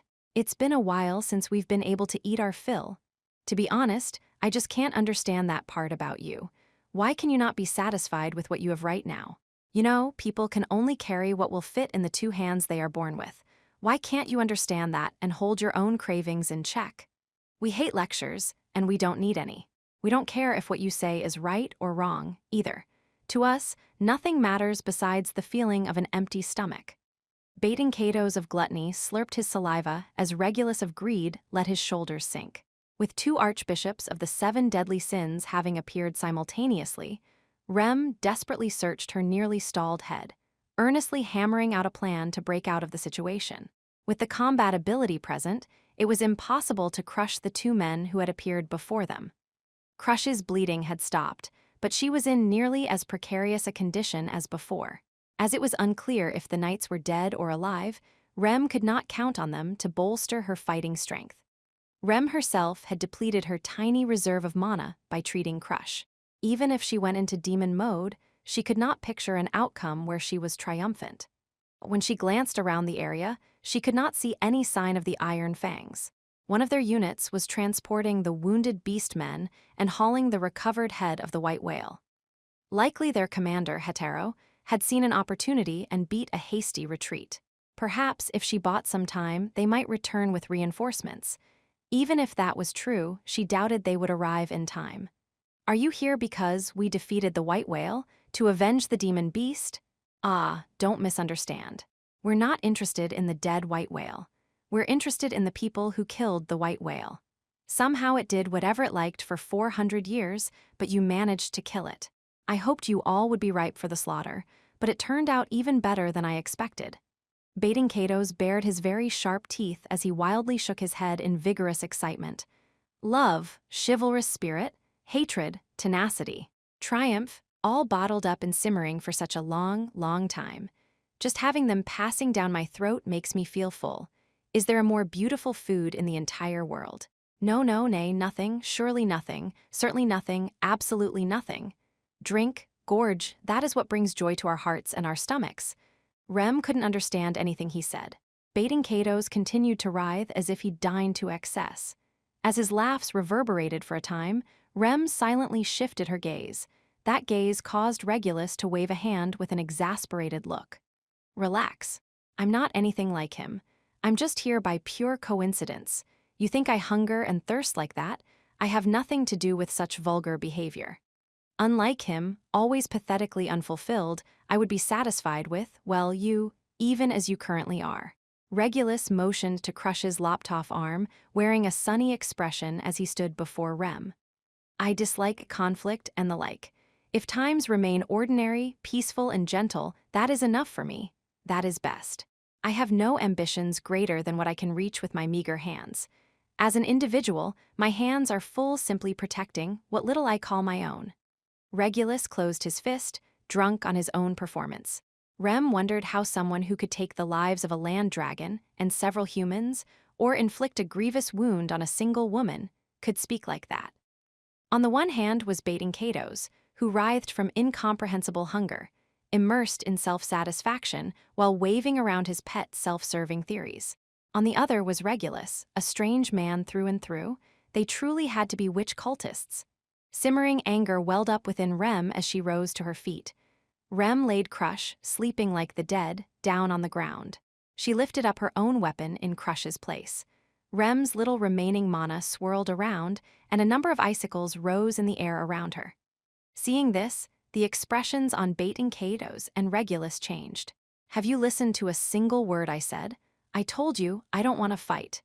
After hearing that, if you're going to act like this, that would be ignoring my opinion. That would be infringing upon my rights. That is something even my unselfish heart cannot forgive. Is that all you have to say, witch cultist?" As Regulus inclined his head, Rem spoke thus, her demeanor resolute. In contrast to Regulus, taken aback by the sight, a strong glint rested in Rem's eyes as the chain of her iron ball rang out. "Someday a hero shall appear, a hero to destroy you all. However self-serving you are, however much misfortune your self-satisfaction creates, that man, the only hero Rem loves, shall surely bring you what you deserve." "Heth, a hero? Well, that's more fun. If you trust him that much, that'll make him all the tastier for us." Bating Catos clapped his hands in delight as he stared at Rem, seeming to assess her. He was looking at her neither as an enemy nor as a woman. There was but a single, undiluted sentiment resting in that gaze, that of a hungry beast licking its chops in front of its food. They were an ego run amok and a violent hunger demon. Rem boldly faced them both with pride. "I am a senior servant of Marquis Roswell L. Mathers." As Rem made her introduction, she stopped halfway after speaking her title, shaking her head. At that moment, for that instant only, Rem introduced herself the way she truly wished her name to be known. "Now I am but a woman in love. I am Rem, the woman assisting Subaru Natsuki, the man I love most, the man who will become a hero." A beautiful white horn jutted out of Rem's forehead, granting Rem vigor as it collected the mana stored in the air around her.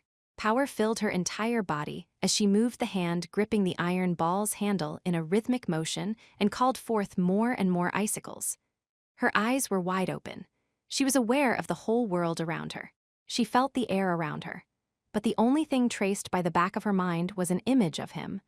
"Prepare yourselves, archbishops of the 7 deadly sins. Rem's hero shall surely come to strike you down." Raising her iron ball high, Rem leaped, her body shooting out, pounding the icicles home the same instant. Bating Catos seemed set to strike them down as he opened his fang-filled mouth wide and spoke. "Ah, that's the spirit, then, without holding back, let us feast." Something struck her, something struck her.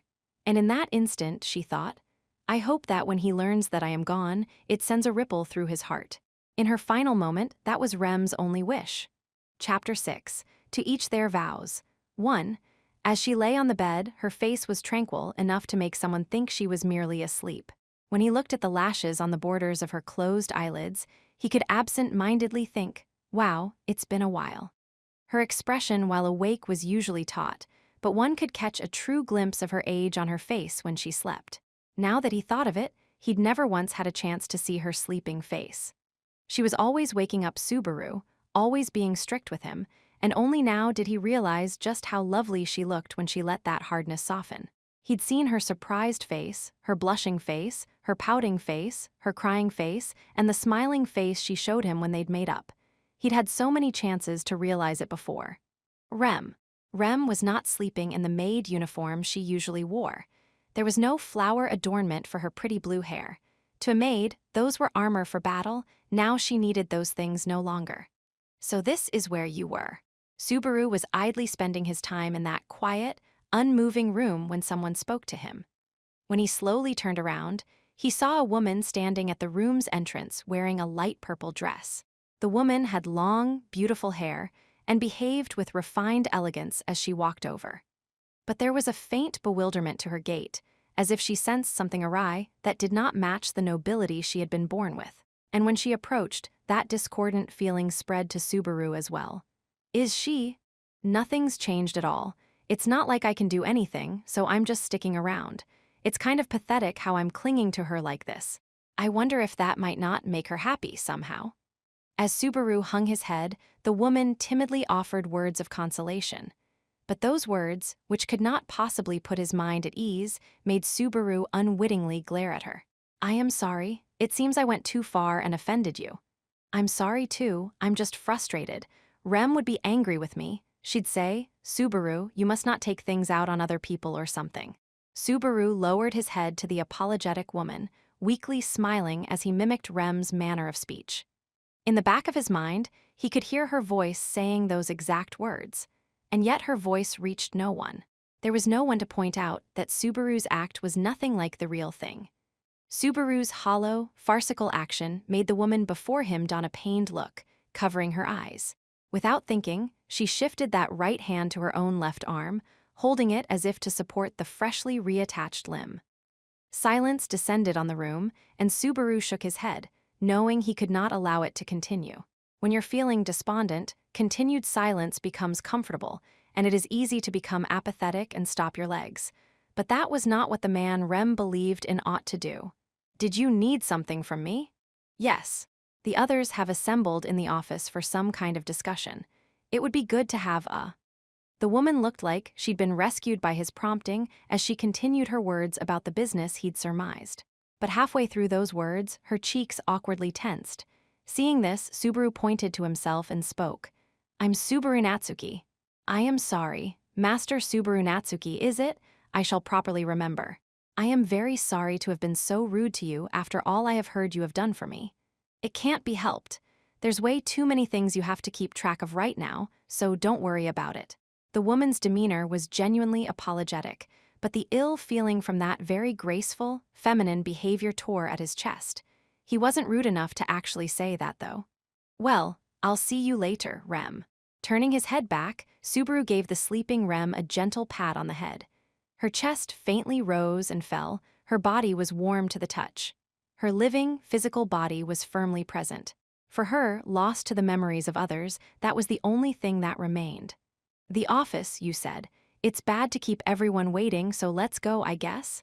Yes, let us do so, Master Subaru Natsuki. The woman smiled charmingly as she addressed him by name. The fleeting femininity of the gesture really rubbed him the wrong way. Recognizing his distaste, Subaru turned his face aside, making an amiable smile to conceal what truly lay in his heart as he spoke. Sorry to make you come all this way to get me, Crush. He addressed her by name, even though she already seemed to be another person entirely. 2. It was all over by the time Subaru arrived back at the royal capital. Who's Rem? Emilia had spoken those words to Subaru, turning her head to the side quizzically. Perhaps, if the words and gesture had given the slightest hint of Emilia making a bad joke, Subaru would have followed suit and said something flippant in turn. But Subaru had not seen even a single smidgen of such hope from Emilia's demeanor, and as shock overtook Subaru, Emilia never broke into a just kidding. No matter how long he waited. It was the same for Petra and the other children. None of them remembered Rem.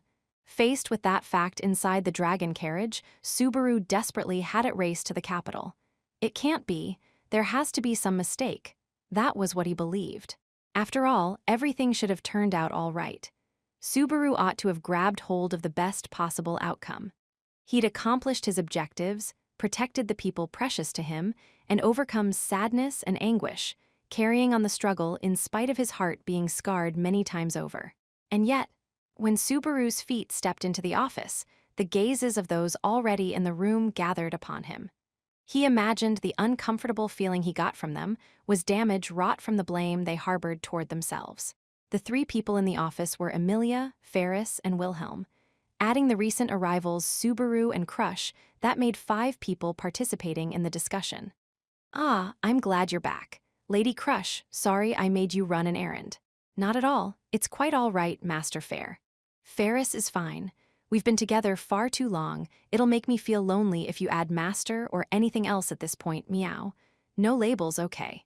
Greeting Crush upon her return, Ferris spun his words with a reassuring tone of voice.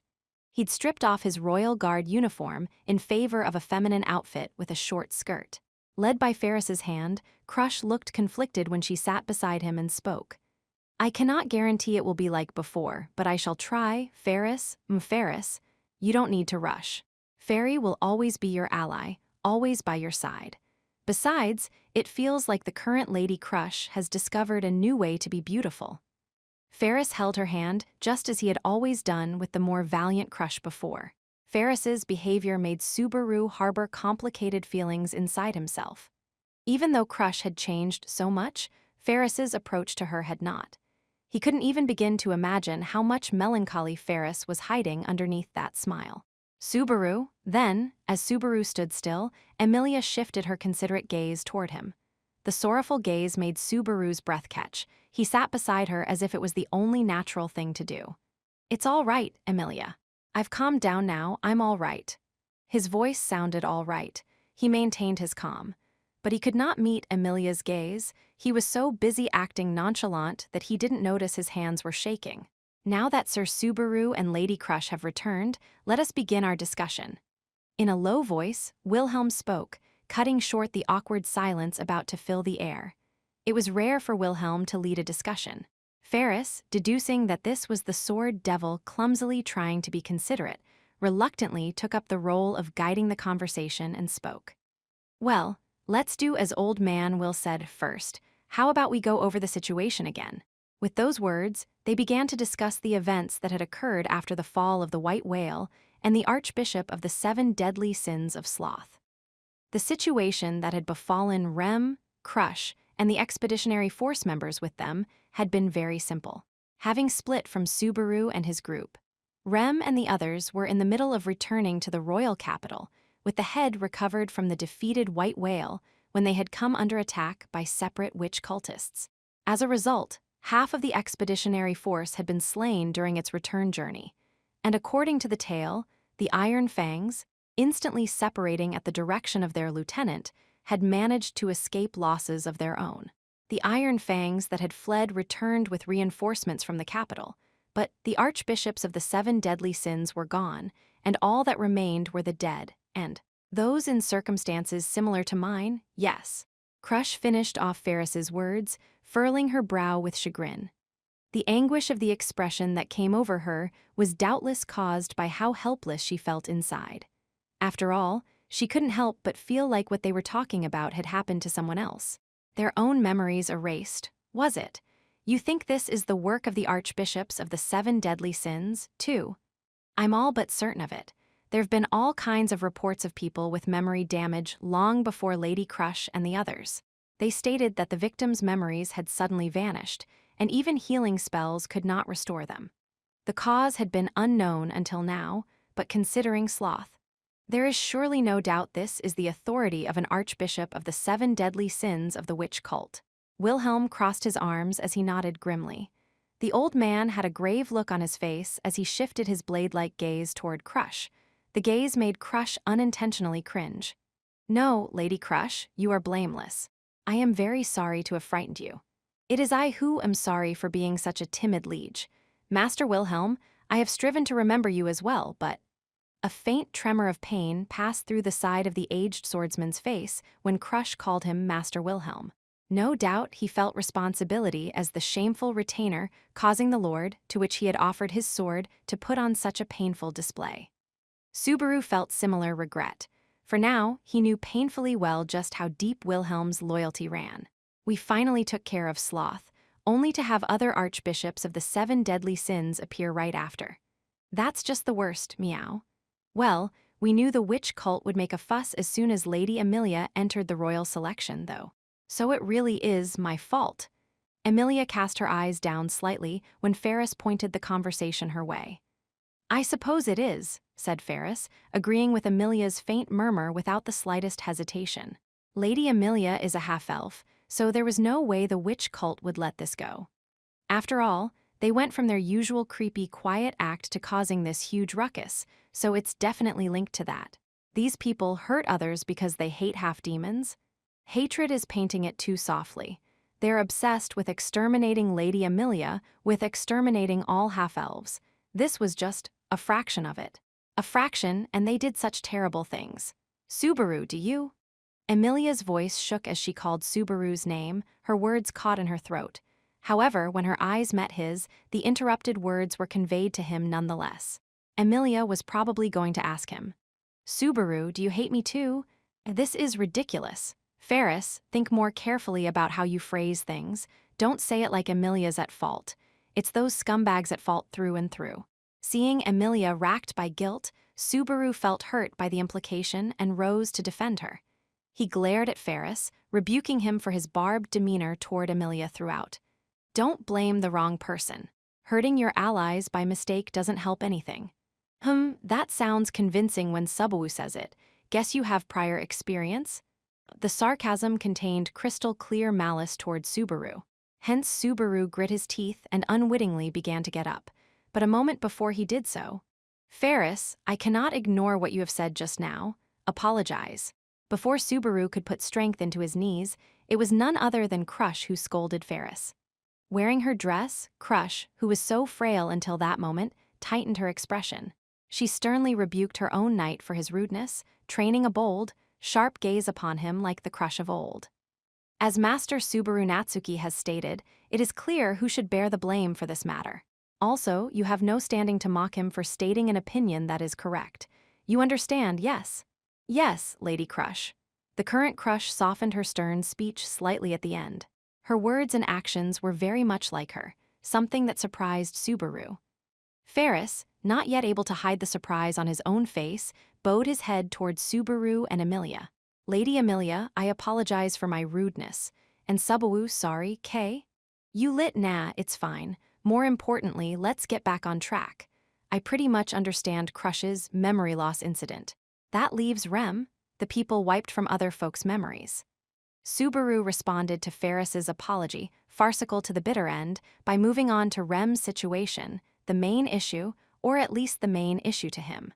Mind you, Rem's not just some delusion on my part. She's a very important girl to me.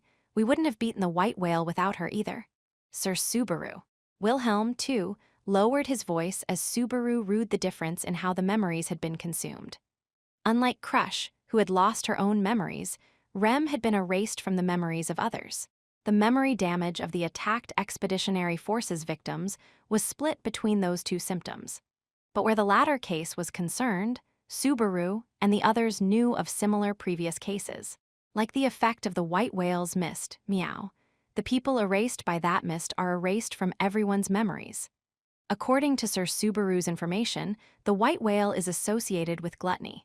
If that demon beast could do it, the archbishops of the 7 deadly sins that attacked Lady Crush and the others are connected to gluttony as well. So the authority of an archbishop of the 7 deadly sins, huff Ferris, you've examined Rem's body, I take it.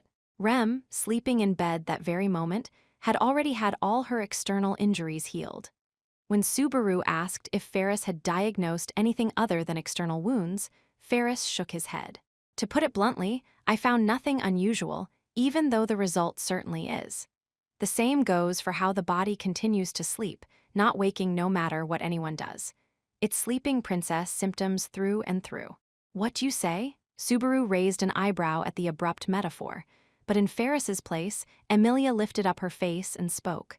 I've heard of it before. Certainly the symptoms are sleeping and never waking up, aren't they? Also, the people affected never hunger, nor do they age. It is an illness rarely seen even in this large a kingdom. There have been various reports of people falling into a sleeping princess state, but I have never heard of any of them awakening. Besides the issue of disappearing from memory, the symptoms match. Wilhelm added to what Amelia had to say, but his voice sounded far more grounded in reality. Perhaps an acquaintance of his had fallen into a sleeping princess state. Either way, nothing related to the sleeping princess condition or Rem's situation in general was beyond the realm of speculation. So short of asking gluttony, there's no way to know the details.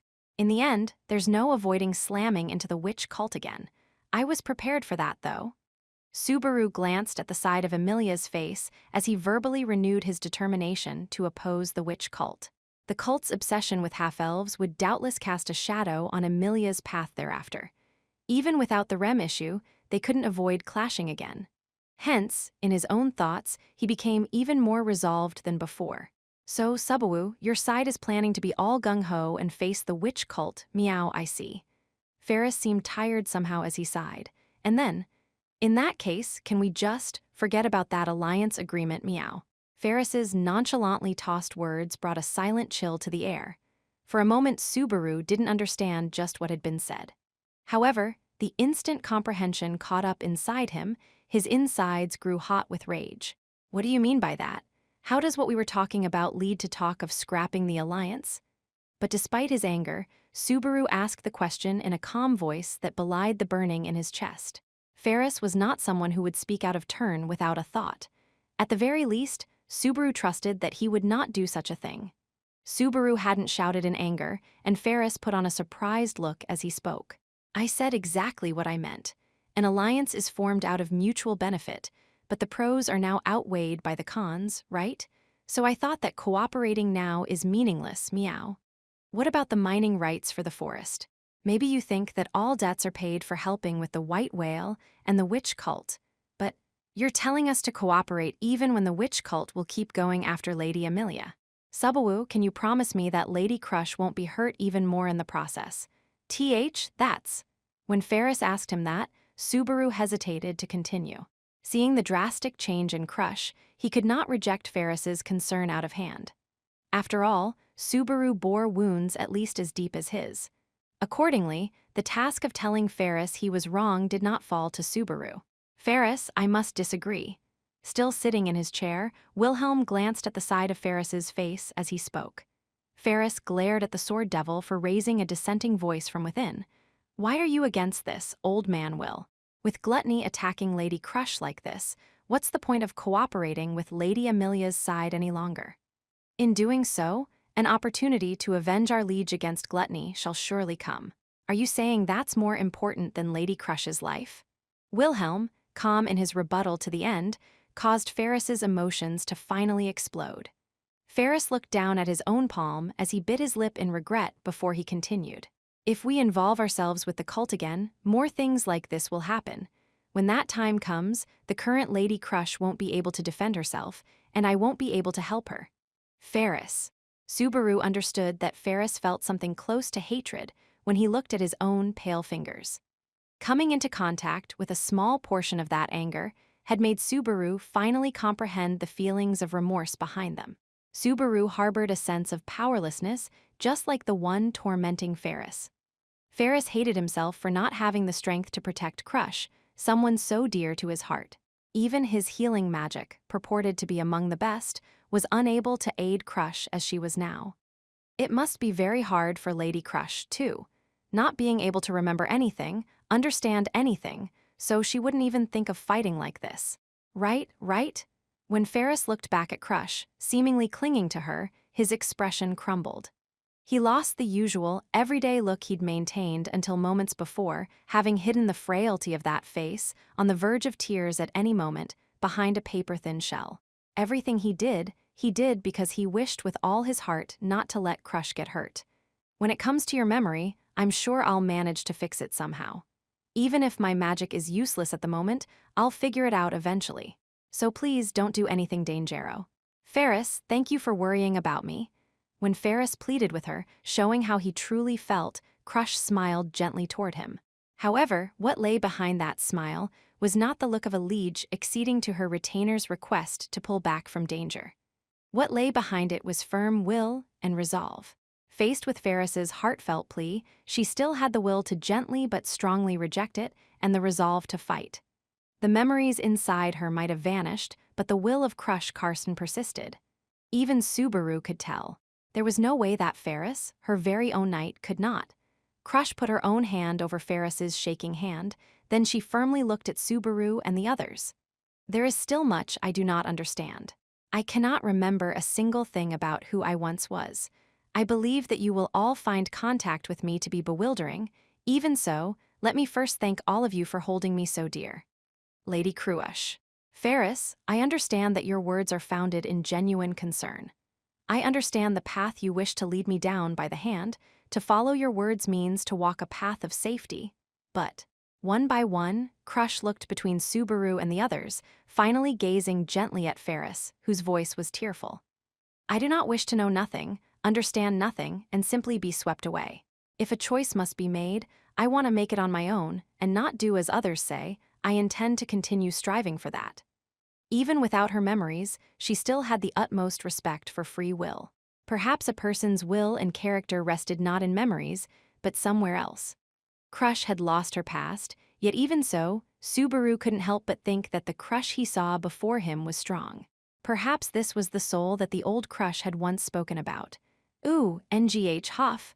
Now that Lady Crush has spoken, it would seem we do not desire to break off the alliance. Correct. Lady Amelia, Master Subaru Natsuki, we have caused you a great deal of trouble. Ferris, who had broken into tears, was no longer in any state to continue the conversation. In his place, Wilhelm carried on, Crush apologizing as she cradled Ferris in her arms. No, that's all right. We are in no position to complain. We must reunite with Ram and those who evacuated to the sanctuary and discuss things thoroughly with Roswell. You have my thanks. Master Subaru Natsuki, are you satisfied with this conclusion? Yeah, it's fine. Besides that, what's happening with Anastasia and her people? Subaru agreed with Amelia and Crush that they should uphold their alliance. At the end, he invoked yet another name. This was the name of someone not participating in this final meeting, even though she was directly involved with both the white whale and sloth. For dealing with Anastasia, Hashin was a difficult issue for both camps. Julius is one thing, but there's no way Lady Anastasia won't use this to her advantage, meow. Ferris sniffled, and his eyes were red as he murmured resentfully from within Crush's arms. In point of fact, Crush's position in the royal selection, she had been deemed the most powerful royal candidate by the public, had been deeply shaken. That was an enormous issue, even compared to the honor of defeating the white whale, and there was no way Anastasia would not exploit it. But she wants to share the credit for the white whale, too, right? How about hiding what happened with Crush? That's what I was going to say. Subaru, can you keep things secret until we decide how to deal with this? This is an extra condition for the alliance, okay? Ferris said the last part rather quickly, as if trying to shoo Subaru away. Subaru almost felt like complaining about how self-serving he was, going from trying to erase the alliance to adding new conditions, but, yeah, got it? Since you asked with a crying face and all. That invective was probably fitting, given the relationship between Subaru and Ferris. For Subaru knew painfully well how it felt to be powerless and consoled by the person most precious to you. 3. Wilhelm, thanks a ton for the supporting fire earlier. With the conversation in the office complete, Subaru left the sobbing Ferris and the consoling Crush behind as he flagged down Wilhelm in the corridor. No, said the Sword Devil as he looked back, unable to conceal his fatigue from the string of battles as he continued. It was nothing at all. If anything, I was of little help at critical junctures. That's not true at all. We couldn't have beaten the white whale without you, and after, there was no one I could trust to keep Amelia and the others safe more than you. I'm grateful, Wilhelm. It wasn't that everything had gone off without a hitch, but these were Subaru's true feelings. However, Subaru's gratitude made Wilhelm's expression darken. He was the type of person who had a deep sense of duty and felt responsible when others got hurt. Subaru somehow managed to form a smile toward the all-too-kind Sword Devil. The situation hasn't calmed down that much, but you're going to visit your wife's grave or something, right? It's too early to relax, but you did avenge her, and that's important, right? Subaru's words, an attempt to change the topic, made Wilhelm's cheeks faintly stiffen. As the reaction made Subaru's eyes go wide, his bewilderment was redoubled when Wilhelm did something even more surprising. He suddenly bowed his head deeply in Subaru's direction. Sir Subaru, I must thank you again. Hey, hold on a sec. I'm seriously trying to thank you here, Wilhelm. No, truly I must. Until now, I have not thought of you as my ally. At the very least, in stating we should continue the alliance with Lady Amelia, my viewpoint was founded upon my own personal reasons. After the fact, I am ashamed at my own audacity in hiding my true thoughts. Subaru, not understanding the reason for Wilhelm raking himself over the coals, could only watch as a question mark rose over his head. In front of Subaru, Wilhelm abruptly pulled an arm out of the sleeve of his jacket. His left shoulder was bandaged. Blood slowly oozed out of it that very moment. That looks painful, but Ferris should be able to heal a wound like. This wound cannot be healed. It is an untreatable wound inflicted by the blade of one with the blessing of the Grim Reaper. Untreatable, but Wilhelm? As Wilhelm shook his head with a grave look on his face, Subaru gaped at him in disbelief. Even Subaru could imagine the terror of a wound that would never close. If gradual blood loss was not staunched, it was the same as putting a countdown on a person's life. Subaru was racked with feelings of nervousness, but Wilhelm appeared quite calm. My life is not in any jeopardy from this. There's no way that it isn't. What the hell can you do about a wound like? This is not a wound born from the events of today or yesterday. It is an old wound from much longer ago that has simply reopened, and that fact weighs very heavily upon me. Subaru listened to Wilhelm speak in a quiet voice when he realized that his own body was shaking. The shaking had begun with his limbs, but at some point, it had spread to even the roots of his teeth. Then he immediately realized the cause, the frighteningly dense aura of hostility given off by the Sword Devil before his eyes. The Sword Devil continued in a quiet voice. The power of a wound inflicted by the blessing of the Grim Reaper increases the closer the victim is to the one who carries the blessing. If they come near one another, even a closed wound will reopen. Such is the nature of the injury. Then the one who gave that wound to you was close by. The one who wounded my left shoulder is the previous Sword Saint. Those words made Subaru's breath catch as he looked at Wilhelm. A quiet fire was burning in the eyes with which he looked at Subaru. He continued, "This sword wound was opened by my wife, their Javanastria. I must continue to pursue the witch cult in order to uncover the truth." 4. He'd meant to walk without thinking of anything, but before he knew it, he'd once again ended up standing in front of the room where Rem slept. His feet took him toward her whenever free time allowed it. He knew full well that he was just indulging himself, clinging to Rem as she continued to slumber. "You told me to be strong, but it's like, now that you're gone, Rem, I can't find that strength anywhere." Morning, noon, or night, the sight of Rem lying there never changed. She breathed in her sleep. Her heart continued to beat, but beyond those things, there was not even a single proper sign that she was alive. She was there, and yet she was not. By that time, Rem didn't exist except in Subaru's heart. Subaru sat at Rem's bedside, looking at her sleeping face as he thought back, and remembered when, in an effort to bring Rem back, he'd used a dagger to pierce his own throat. He could not remember the exact instant in time, but the fact remained that he'd overcome various obstacles, grasping the best possible result for everyone with both hands, and hadn't hesitated to throw it all away. If it meant losing Rem, if it meant advancing into a future without her, he didn't care how many times he had to fight Sloth, how many hells he had to go through, or so he had thought. After the dagger punched through his throat, he felt himself fading in the face of blood, pain, passion, and loss. Then, when Subaru came to after returning by death, the sight of Rem sleeping in bed lay before him. Shit. I never thought there'd be an autosave just before committing suicide. That's really messed up. Subaru, thinking that the change in restart points must have been some kind of mistake, tried to take his own life again. But when the paradox sank in that, even if he returned by death, he could not save Rem, he stopped his impulsive behavior. The dagger fell from Subaru's hand as he crumpled to the floor. Even if, via return by death, he somehow managed to return to the point before the decisive battle with Beetlejuice, Rem and the others would have already gone their separate way hours before. Which meant that no matter what he did, there was no way to catch up with Rem before they were attacked on the return journey. And supposing, by some miracle, he had caught up to them, he had no plan for defeating new archbishops of the 7 deadly sins.